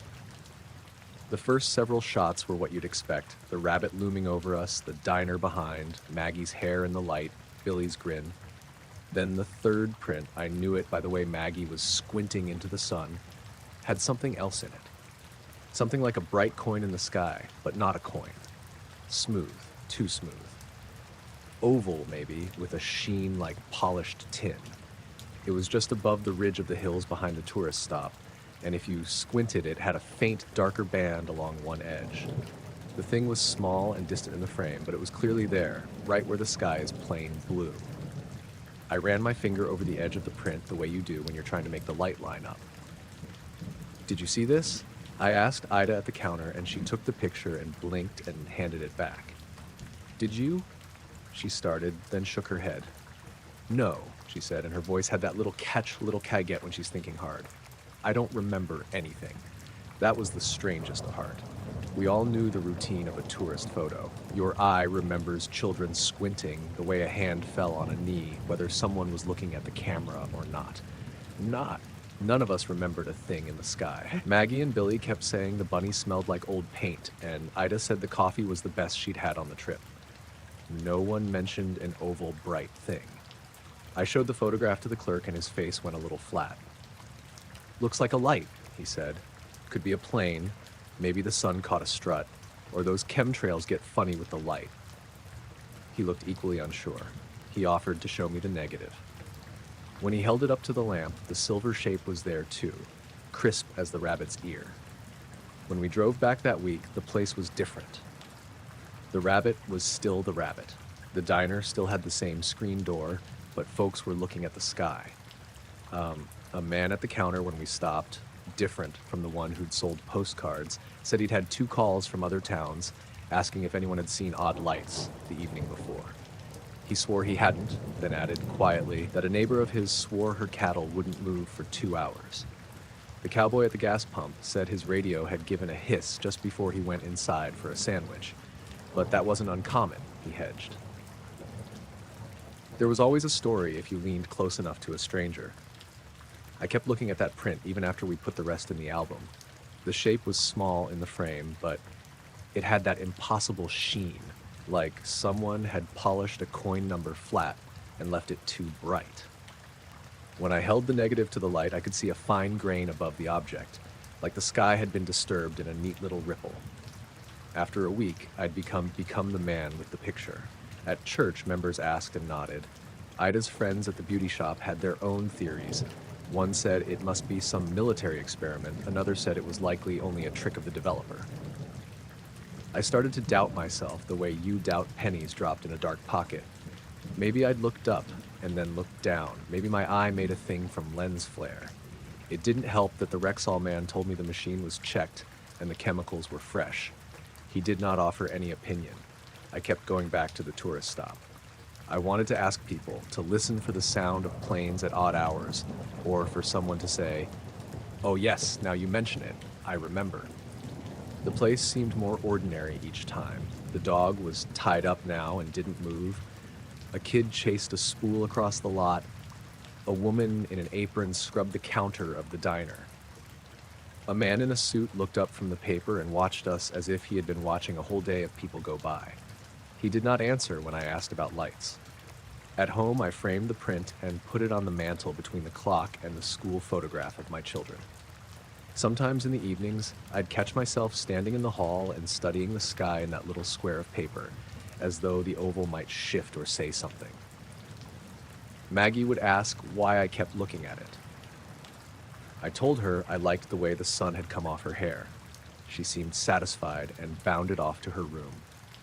There were other little things after that. Once I was filling the truck with gas, and the man at the pump turned his head and said, "You ever get the feeling someone's looking?" He meant anyone, he explained, the way you do when a dog gives you the once-over. An old woman at Mrs. Dalton's grocery said she'd seen something like a kite that evening, but with no thread. A boy at school said his father's compass had spun a little while they were fixing fence posts.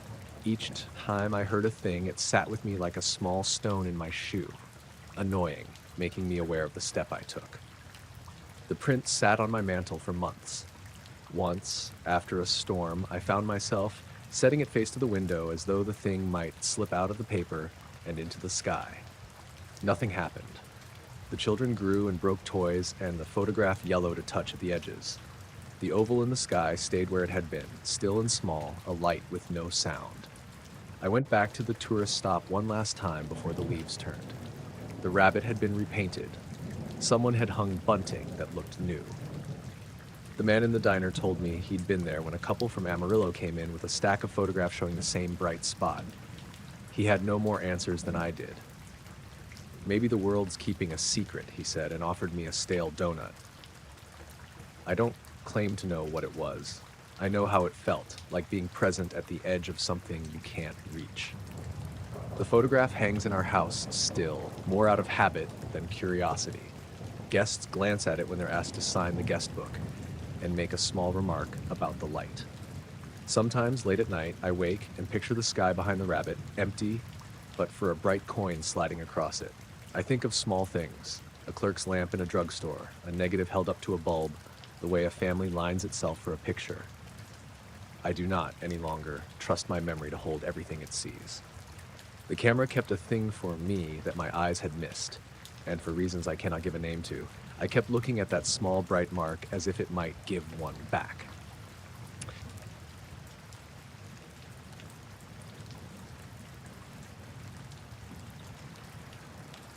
The children were out in the corn by dusk, laughing and blinking like a string of lanterns.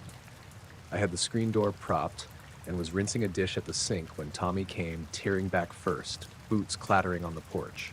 He looked like every boy after a long chase, cheeks bright, hair plastered to his forehead, but he was pale in a way that didn't come from running. "Pa," he gasped, "there's a man in the corn." "Who's with you?" I asked, "because you say that out of habit. Who's with you? What did you do?" And he didn't answer for a second. His eyes were fixed on the field as if it might still be there. "Roger and Elsie ran to the house," he said. He asked me what year it was. "What did you tell him?" I set the dish down and felt the water chill. Tommy's voice went very small. I told him. He said it twice, like he'd forgotten. He swallowed. "He wore a hat like Mr. Hargreaves used to wear, like a fedora. He was tall.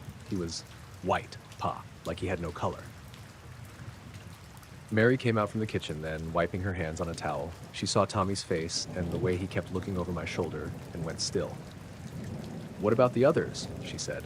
"They ran," Tommy answered. Elsie screamed when she saw him. He didn't shout or anything. He just said, "What year is it?" and smiled. We looked at each other the way you do when something small has gone wrong and you are trying to find the sensible place to put it. The light had that thin quality right after the sun drops. The corn rusted to a darker green, the fireflies beginning again. I put my cap on and grabbed the lantern from the porch rail. "Stay here," Mary said to the children, though she didn't sound as sure as the words were supposed to be. I stepped into the field and took the rows, lantern held out so the light made a pale trail on the stalks. The corn husks whispered against each other. The faint smell of river muck and the general late summer sweat of everything out there filled my nose. I called, "Hello?" Low, the way you do when the place is supposed to be empty. My voice came back thin. The place where Tommy and the others said they'd been was a little wedge of flattened corn by the second row. The stalks lay like a small hand had smoothed them. It wasn't a big patch, only a few paces, but the way they bent was wrong, neat, not trampled. You could still see the dew on the leaves, and there were no footprints to speak of in the loam. When I knelt down, the dirt was dry on the surface, not like it's been pushed around by boots. There was a faint smear on a leaf, something like dust in a light crescent. I walked the rows for a while, calling the children's names. The sound of the lantern came back to me as if I were far away. The fireflies made a patchwork behind me, and a beetle clicked somewhere. At the edge of the field, near the old fence, Roscoe's ears pricked, and he gave one short bark. He didn't want to go in the grass. He wouldn't go. Roscoe is not a nervous dog. He does not usually decline a walk. I went back to the house when the children wouldn't calm down, and Mary kept telling them to go inside and wash their hands. We tried to make light of it. My sister thought of ghost stories. The kids insisted they'd been funny, but there was a grayness about the rest of the evening. Mary made tea and set the kettle on slow. The radio in the kitchen, the small Philco on top of the icebox, that night made a soft buzz and then played the farm report. I sat with the cup between my hands and couldn't get that man's voice out of my head. The calm way he'd asked, the pause as if searching for the proper answer. The next morning, I walked out to the field in daylight just to see again. The flattened wedge was still there, the stalks lying the same way, like a sheet folded and tucked in. I raked my fingers through the dirt, no prints. The children told the next-door neighbor, Mr. Bailey, who came down with his hat in his hand and frowned at the neatness of it. "You saw nothing?" I asked him. "No," he said slowly. But old Joe at the mill said his boy came in last night and wouldn't eat. Said he thought someone was standing on his porch watching the stars. Those small things began to pile up. The hens on Mrs. Abernathy's place went silent at dusk for a few nights. The church bell had rung twice and then gone dead once during morning prayers, and the sexton swore he hadn't touched it. My wristwatch, I've had it for years, gained nearly 10 minutes overnight once and then righted itself when I tried to set it. I'm not a man to believe in omens, but you notice if a watch starts to have its own ideas. 3 days after the boys came home, Elsie told me she had seen the man again while she was bringing in the milk pails. She said she was crossing the thin patch of field near the lane, and there he was at the fence, leaning on a post as if he'd been standing there all afternoon. She said he looked right at her and didn't blink. She ran. Her voice slipped, like it might again, and she pressed her small hands over her mouth when she told it. I went out that evening with a better lantern and a neighbor's shotgun in the truck, though I never thought I'd need it. The corn made the same rustle in the wind. The sky had gone to the color of a tin roof. I eased the truck down the path and stopped. At the corner of the field by the ditch, I thought I could see a shape, a pale line between the stalks.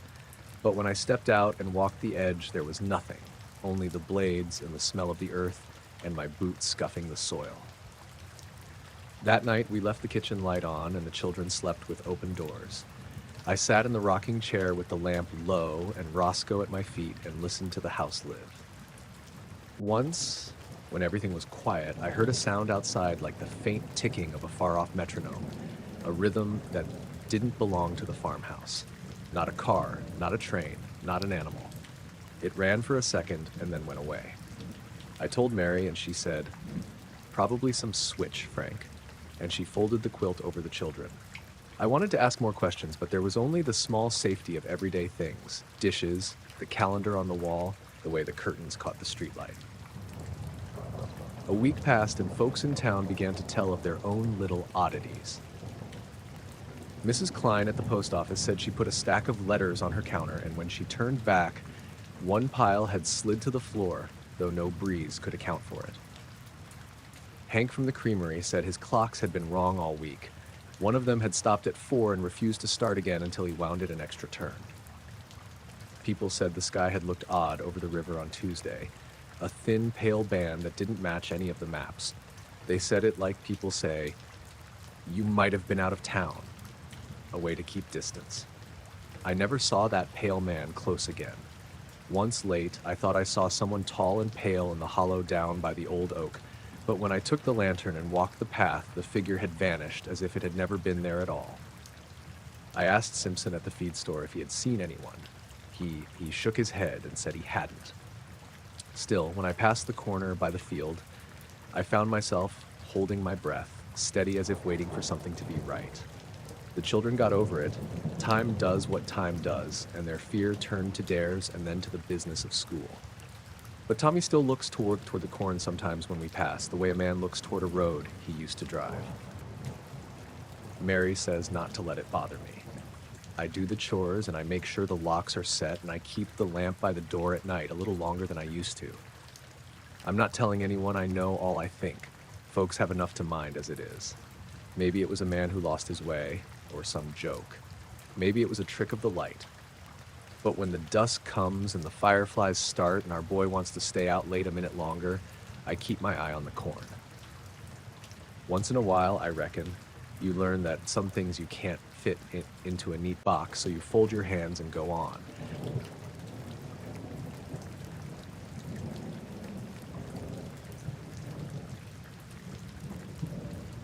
I was walking home from school one afternoon in '52 in a small town out in western Kansas when I first noticed the chalk drawings. At first, I thought it was just a kid doodling, maybe some kind of game. They were strange, though, like nothing I'd ever seen.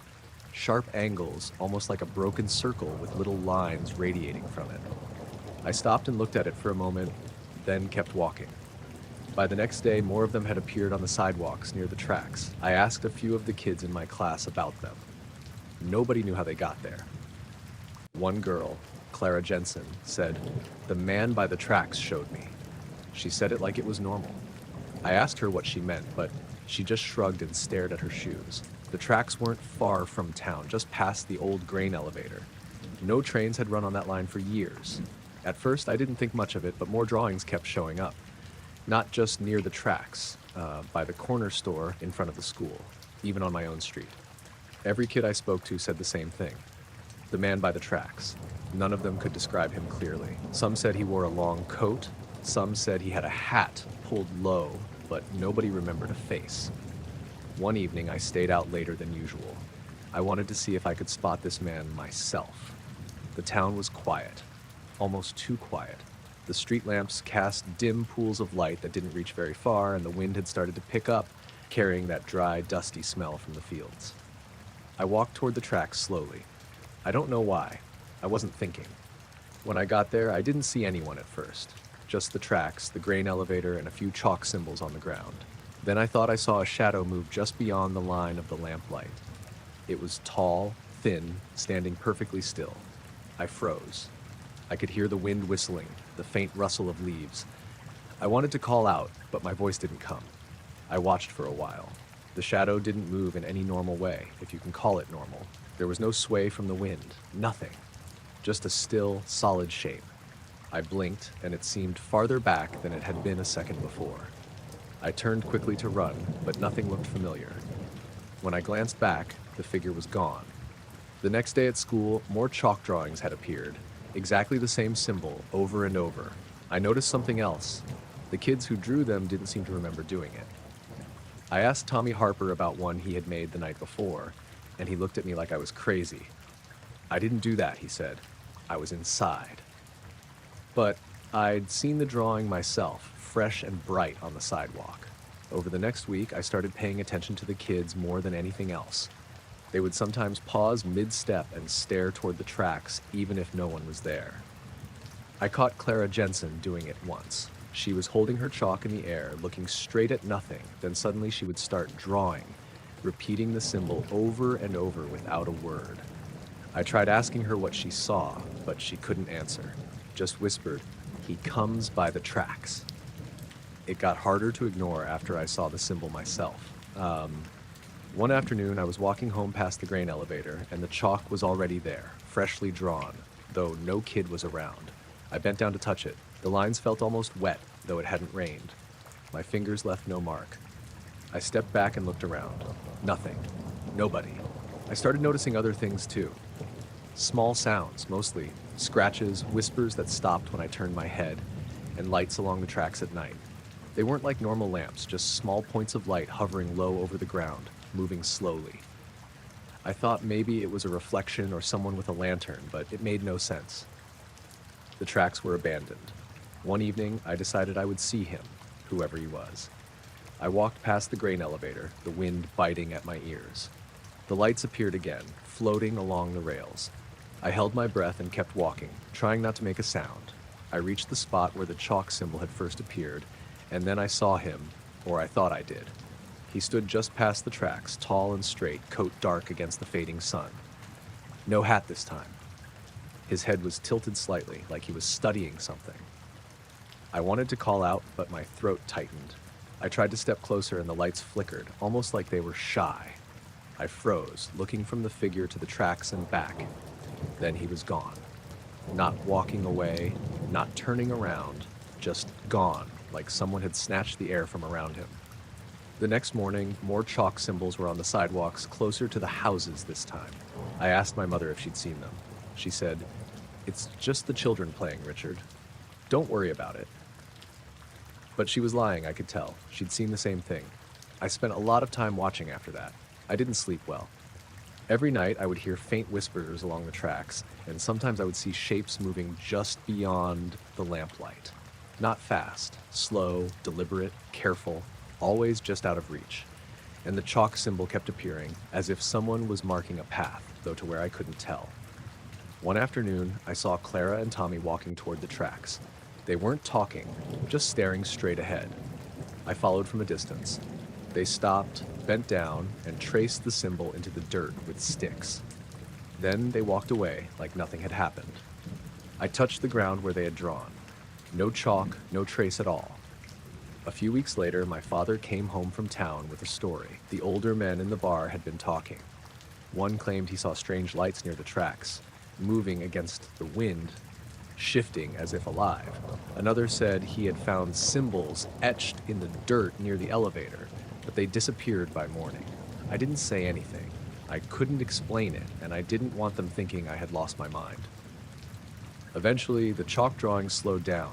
Kids still mentioned the man by the tracks, but they stopped drawing the symbol as much. I kept walking past the tracks anyway, though, because I couldn't stop. Sometimes when the wind was right, I could swear I saw a figure at the edge of my vision, just standing there, watching, silent. The tracks were empty, but I could feel him. I never got close enough to see a face, and nobody else ever did either. Sometimes the lights would appear, faint and low over the rails, hovering, moving slowly, disappearing when you blinked. I started leaving small pieces of chalk out near the sidewalks, thinking maybe I could catch it in action. The chalk would be gone in the morning, drawn into the symbol by someone or something, but I never saw how it happened. I moved away from town the next year. My father got a job elsewhere.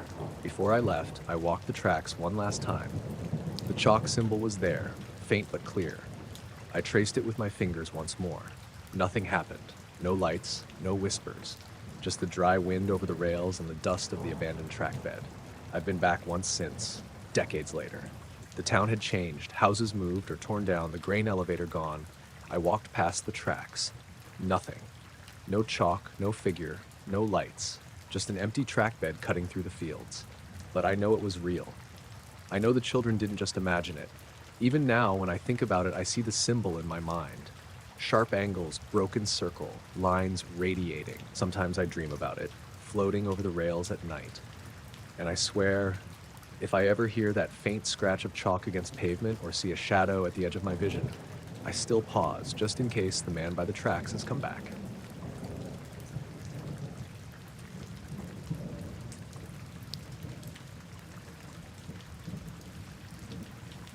I was driving my family home that night, a narrow stretch of road just outside of Plainfield, New Hampshire. My wife, Claire, was in the passenger seat, and the kids, Timmy and Sally, were in the back, half asleep. The air was cold, and a thin fog had settled over the pines that bordered the road, making the beams from our headlights dull and yellowish. I'd been on this route plenty of times, but that night, everything felt different. Slower, somehow, like the fog was thickening around us more than it should have. I had just rounded a bend when I saw them, two bright points of light in the distance, perfectly aligned, coming straight at us. At first, I thought it was a car, but something about it didn't feel right. The lights didn't waver like headlights usually do. They stayed exactly level with each other. My first instinct was to slow down and pull over to the side of the road, and I heard Claire mutter, "Someone's coming," in that low, nervous voice she sometimes gets. The lights got closer, and I realized there was no sound, no engine, no tires crunching on the gravel shoulder, nothing. Just those two spots of brightness, steady, staring at us like eyes. I slowed all the way down and eased our Plymouth over to the side. The kids stirred a little, and Timmy asked if we were going to stop for someone. I told him yes, just a minute. Then the weird part happened. The lights lifted. Not like a car going over a hill, but literally rose from the road, drifting upwards silently, almost lazily, like they were buoyant or floating on some invisible current.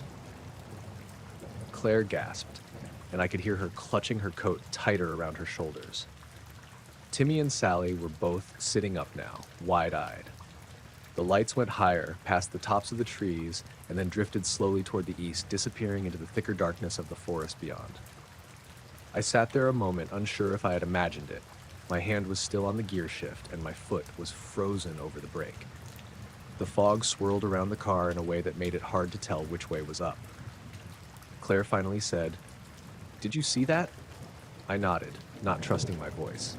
We drove on, slower this time, the kids asking if it was a plane or a helicopter. I told them I didn't know, but I didn't say anything about the lights floating. There was no engine noise, no evidence of anything mechanical. Just 2 points of light, moving like they weren't bound by gravity.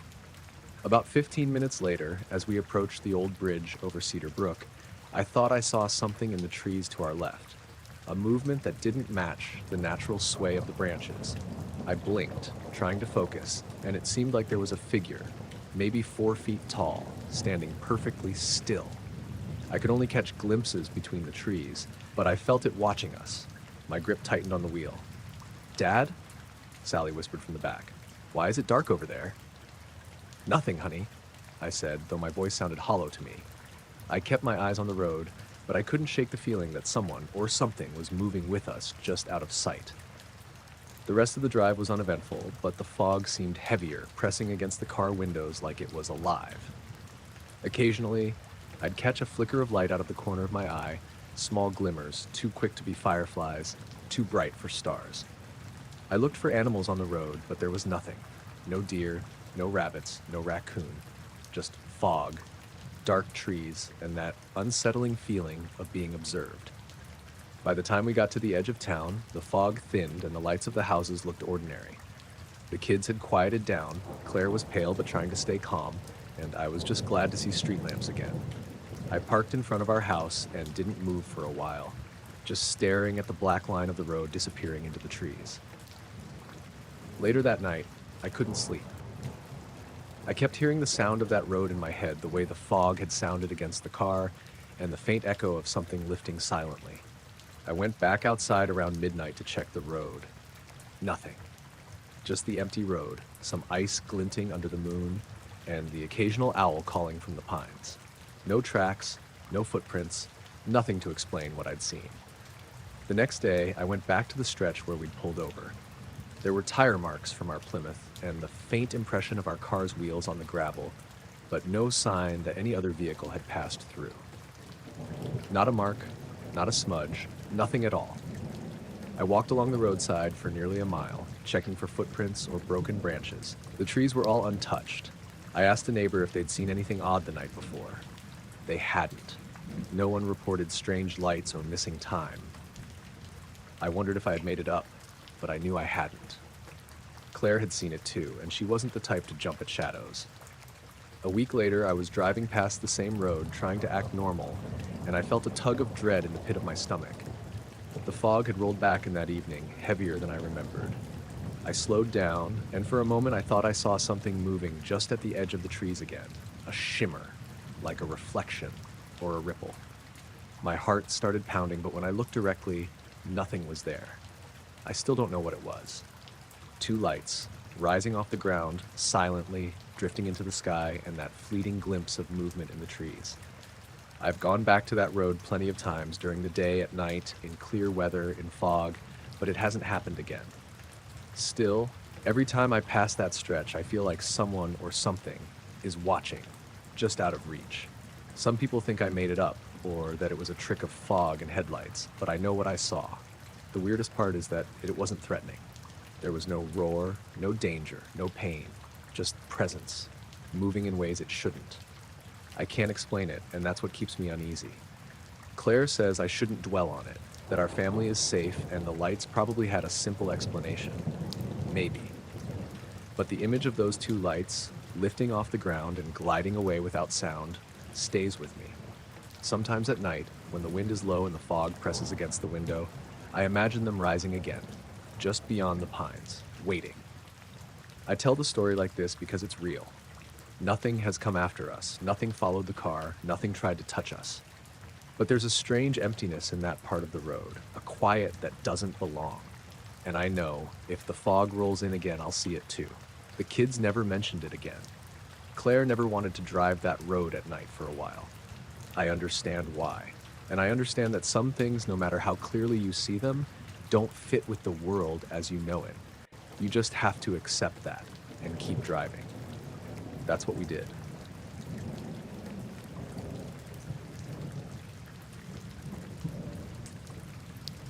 I'd been out on the bay in my little skiff before dawn, the water calm and flat like glass. The year was 1954, and I had gotten used to the quiet mornings, just me, the gulls, and the smell of salt on the breeze. I wasn't much for company anyway. I'd shoved off from the dock in Marshport around 3, expecting to spend a couple of hours hauling in whatever the tide wanted to give me. The sun hadn't broken over the horizon yet, but the water had this silver shimmer that made it almost like daylight. I started pulling in the net a little after 3:30, the usual rhythm of lifting, shaking, and setting it back down. Usually I'd find a decent catch, small cod or maybe some flounder tangled up in the corners. That morning, though, something felt wrong. The net came up heavier than usual, but there wasn't much movement in the weave. When I leaned over to peek inside, I froze. Every fish was dead. Flat on their sides, mouths open, gills still, scales faintly glowing like they were lit from within. Not the kind of glow you'd get from moonlight or reflection. It was almost phosphorescent. I rubbed my eyes, thinking I must be seeing things, but when I looked again, they were the same. I'd been fishing Marshport Bay for 20 years, and I'd never seen anything like it. My first thought was contamination, maybe some chemical runoff from the factories upriver, but the glow, that made no sense, and the smell wasn't chemical, it was just faintly metallic, but not strong. I tilted the net, half expecting the fish to jump back to life. They didn't. Not a twitch. I sat back on the edge of the skiff and stared out toward the open water, trying to shake it off. The mist was thick, low over the surface, and I could barely see past 50 yards. Then I noticed something just beyond the end of my oars, hovering above the water, maybe 100 feet out. At first, I thought it was the fog catching the moon, but it wasn't moving with the wind. It was a smooth, silvery shape, low over the waves, and it was completely silent. I couldn't make out details, just a blur of reflective metal. My stomach went tight. I wanted to reach for the net, maybe splash water to see if it would react, but I couldn't move. I just watched. It stayed there, not more than a few feet above the water, almost floating. Then, very slowly, it started to rise. Not up the way a plane climbs, nothing mechanical about it, just straight up, smooth, steady. I blinked, and in a heartbeat it was gone, just gone. No sound, no disturbance on the water. 1 second it was there, the next nothing. I leaned forward, searching the fog, straining my eyes, but the shape had vanished entirely. The mist didn't shift, the wind didn't change, nothing, just gone. The dead fish in the net were still there, but I couldn't shake the feeling I'd been watched. My hands were trembling and my chest felt tight. I shook the net again, half hoping I was hallucinating, and saw the fish shimmer faintly in the dim light. I dropped the net back over the side, but I didn't want to touch them anymore. They floated there for a moment, and then I noticed something else. The water around the net was glowing just a bit, like the fish had left a trail, or maybe the glow was seeping into the water itself. I leaned closer, and the light dimmed when I breathed over it. I jerked back. Nothing made sense. I started paddling back toward the dock, trying to keep calm. My mind raced with explanations. Military tests? Some new kind of chemical? But nothing I'd ever heard of could make fish glow and hover a strange object in silence above the bay. Halfway in, I noticed movement on the horizon, just the faintest flicker in the fog. Another shape, maybe the same one, or maybe a reflection. It was low, just above the water, moving slowly toward me. I froze. My paddle slipped, and I had to grab it to stop it from clattering against the boat. The thing slowed as if it was aware of me, just hovering there. Then it drifted to the side, out of my direct line of sight, and vanished behind a thick bank of fog. I finally reached the dock around 6, exhausted and shaking. The town was waking up, lanterns lit, people moving about. I said nothing at first. Who'd believe me? I unloaded the nets, trying to keep my hands steady. A few neighbors came by, asking about the early catch. I lied, said the tide had been slow. one of the old-timers, Ed Whitaker, noticed my hands shaking and asked what was wrong. I just muttered something about a cold wind and went inside my shack. I didn't even touch breakfast. Over the next few days, I kept going back out. The fish were back to normal in the bay. No more glow, no more dead nets. Nothing unusual, save just my boat and the water and the gulls. I tried not to think about it, but the memory of that silver shape hovering above the water wouldn't leave me. Some nights I'd wake up hearing faint humming sounds over the bay, or catch a glint of something reflective in the fog when I wasn't expecting it. It was never there when I got closer, though, just a flicker at the edge of my vision. A week later, I spoke with my friend Sam, who ran the bait shop.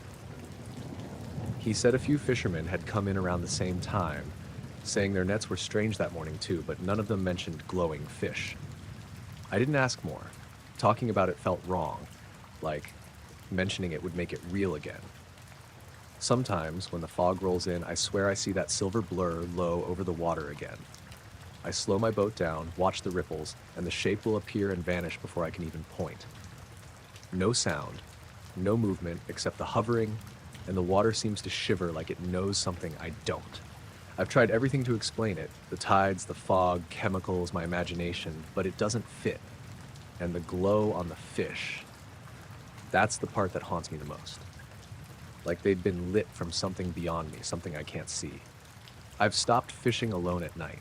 I don't trust it. But sometimes the early morning fog is too perfect, too quiet, and I'll find myself looking out over the water, wondering if it's back again, just hovering, waiting, silent, and shining faintly in the mist.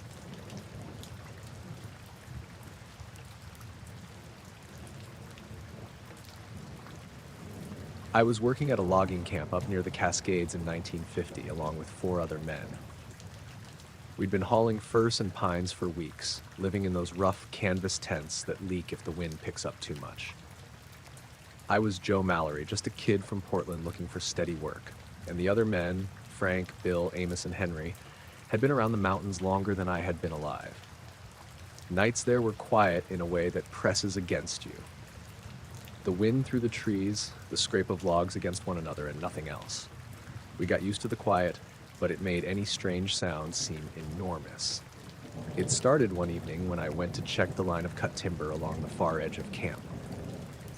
I noticed something sitting on one of the stumps near the clearing where we stacked the logs. At first, I thought it was one of the men playing a joke. The figure didn't move as I walked closer, but it was clearly a man. Tall, unnaturally so, maybe 7 feet, and pale, almost the color of fresh birch bark. His shoulders were stiff, and he didn't look around, didn't acknowledge the wind rustling the leaves or the faint cry of an owl. He just sat there. "Evening," I said cautiously. He didn't respond. I called out again. Still nothing. I took a few steps closer, and then he spoke. His voice was flat, precise, like a schoolmaster reading from a lesson. "The tests are finished." That froze me. Not just because it was strange, but because it sounded exactly like a line from some radio play or textbook, nothing like anyone around camp. I tried to reply, "Tests? What are you talking about?" But he didn't answer. He just stared straight ahead, not at me, not anywhere. I went back to the tents and told the other men. Frank laughed. "Kids seeing things, go get some sleep." But Bill, who had been in these woods longer than anyone, frowned. "Let's go see," he said. We grabbed lanterns and cautiously made our way back. When we got there, the stump was empty. No one. We all looked around the clearing, our lanterns casting wide circles of light over the mud and leaves. Nothing. No footprints, no sign anyone had been there. Even in the soft mud along the path leading into the clearing, there wasn't a single print. We all stood there, mouths open, and finally Amos said, "Well, maybe it was a trick of the light." I didn't think so. I knew what I'd seen. The next night it returned, same stump, same posture, same expressionless stare. I didn't call out this time, I just watched from a distance. The others were skeptical, though Henry did glance nervously over his shoulder a few times. Then the figure spoke again, same monotone. "Tests are finished." Bill, getting impatient, stepped closer. "Who are you? What do you want?" The figure turned its head slightly, just enough that you could tell it was aware of us, and said nothing else. We waited tense, the air thick with mist rolling off the hills. Then it stood, tall, rigid. It turned toward the woods, walked a few steps, and disappeared into the shadows. I followed the next morning, thinking we could track it, but nothing. No footprints, no broken branches, nothing at all that would indicate a path through the soft mud. It was as if it had been lifted from the ground. The men began talking in low voices about it. Some thought it was a deserter from the city, a hobo maybe. But none of us had ever seen anyone like that, and no train or road came near these woods for miles. After that, the figure started appearing at different times. Sometimes late at night, just sitting there on the stump. Other times at dusk, watching from the edge of the clearing. Always the same calm, quiet demeanor. No one tried to follow it anymore. It was unsettling, the way it moved and spoke without feeling. One afternoon, I was out checking a new line of logs when I saw it standing by the creek that ran through the camp. I froze because it was looking directly at me, perfectly still. I lifted my hat and waved slowly. It didn't move. Then it spoke again, softer this time, almost conversational. "Tests are finished." That was it. Then it stepped into the water, and nothing. No splash. The ripples spread out as if something had touched the surface, but there was no sound of footsteps, no wet footprints leading into the creek. It vanished. That night, Frank admitted he had seen it too. Not like I had, but a shadowy outline near the tent, speaking the same words, leaving nothing behind. We all started sleeping in shifts, keeping lanterns by the door. The wind felt heavier, the woods closer, like they were pressing down on the tents. The strange thing is, after a few nights, it stopped appearing as often. Then one night, during a heavy fog, we saw a light moving through the tree line. Not a lantern, not a campfire, just a pale glow bobbing slowly. We thought maybe it was the figure, but it moved too strangely, gliding rather than walking. Frank swore it disappeared behind a tree, but when we ran over, there was nothing. No footprints, no scuffed leaves, no hint anyone had been there. I started keeping a notebook. Every time it appeared, I'd write down the time, weather, anything unusual. Over a few weeks, I noticed the pattern. It was never around when the fog was thick, and it seemed to appear more during still nights, when the air smelled of wet pine and the creek ran quietly. The last night we saw it, I had been alone. I was stacking firewood, and the mist rolled in quickly from the hills. I heard the voice first, soft and clear. "Tests are finished." I spun around, expecting to see it on the stump, but it was standing behind me, just a few feet. I couldn't see its face clearly, but I could feel the weight of it there, calm, watching. I whispered, "What are you testing?" No answer. Then, as I blinked, it was gone. Nothing but fog, mud, and the soft sound of the creek. The next morning, the other men found me staring at the stump, lantern in hand, completely silent. They asked if I'd seen it again. I nodded. Bill laughed nervously and said, "Well, if it's done with its tests, maybe it won't bother us anymore." Nobody said anything else. I left the camp a week later. By then, the other men had started to whisper about it, and there was tension I hadn't noticed before. We all went our separate ways, and none of us ever saw the figure again. I thought about writing a report for the logging company, but I couldn't. They'd have thought I was crazy, and honestly, I wasn't sure I understood it myself. Even now, decades later, I remember the cold calm in its voice, the way it moved without leaving a mark, and the endless stillness it carried. I never tried to find out what it was. Some things in those woods just aren't meant to be understood. It doesn't make sense. Tall, pale, speaking about tests that didn't seem to involve us, vanishing without a trace. But it wasn't dangerous. Never was. But it left a quiet unease that followed me long after the mountains disappeared behind the road. Sometimes I swear I can still hear the words, low and even, floating through the mist. "Tests are finished." I never went back.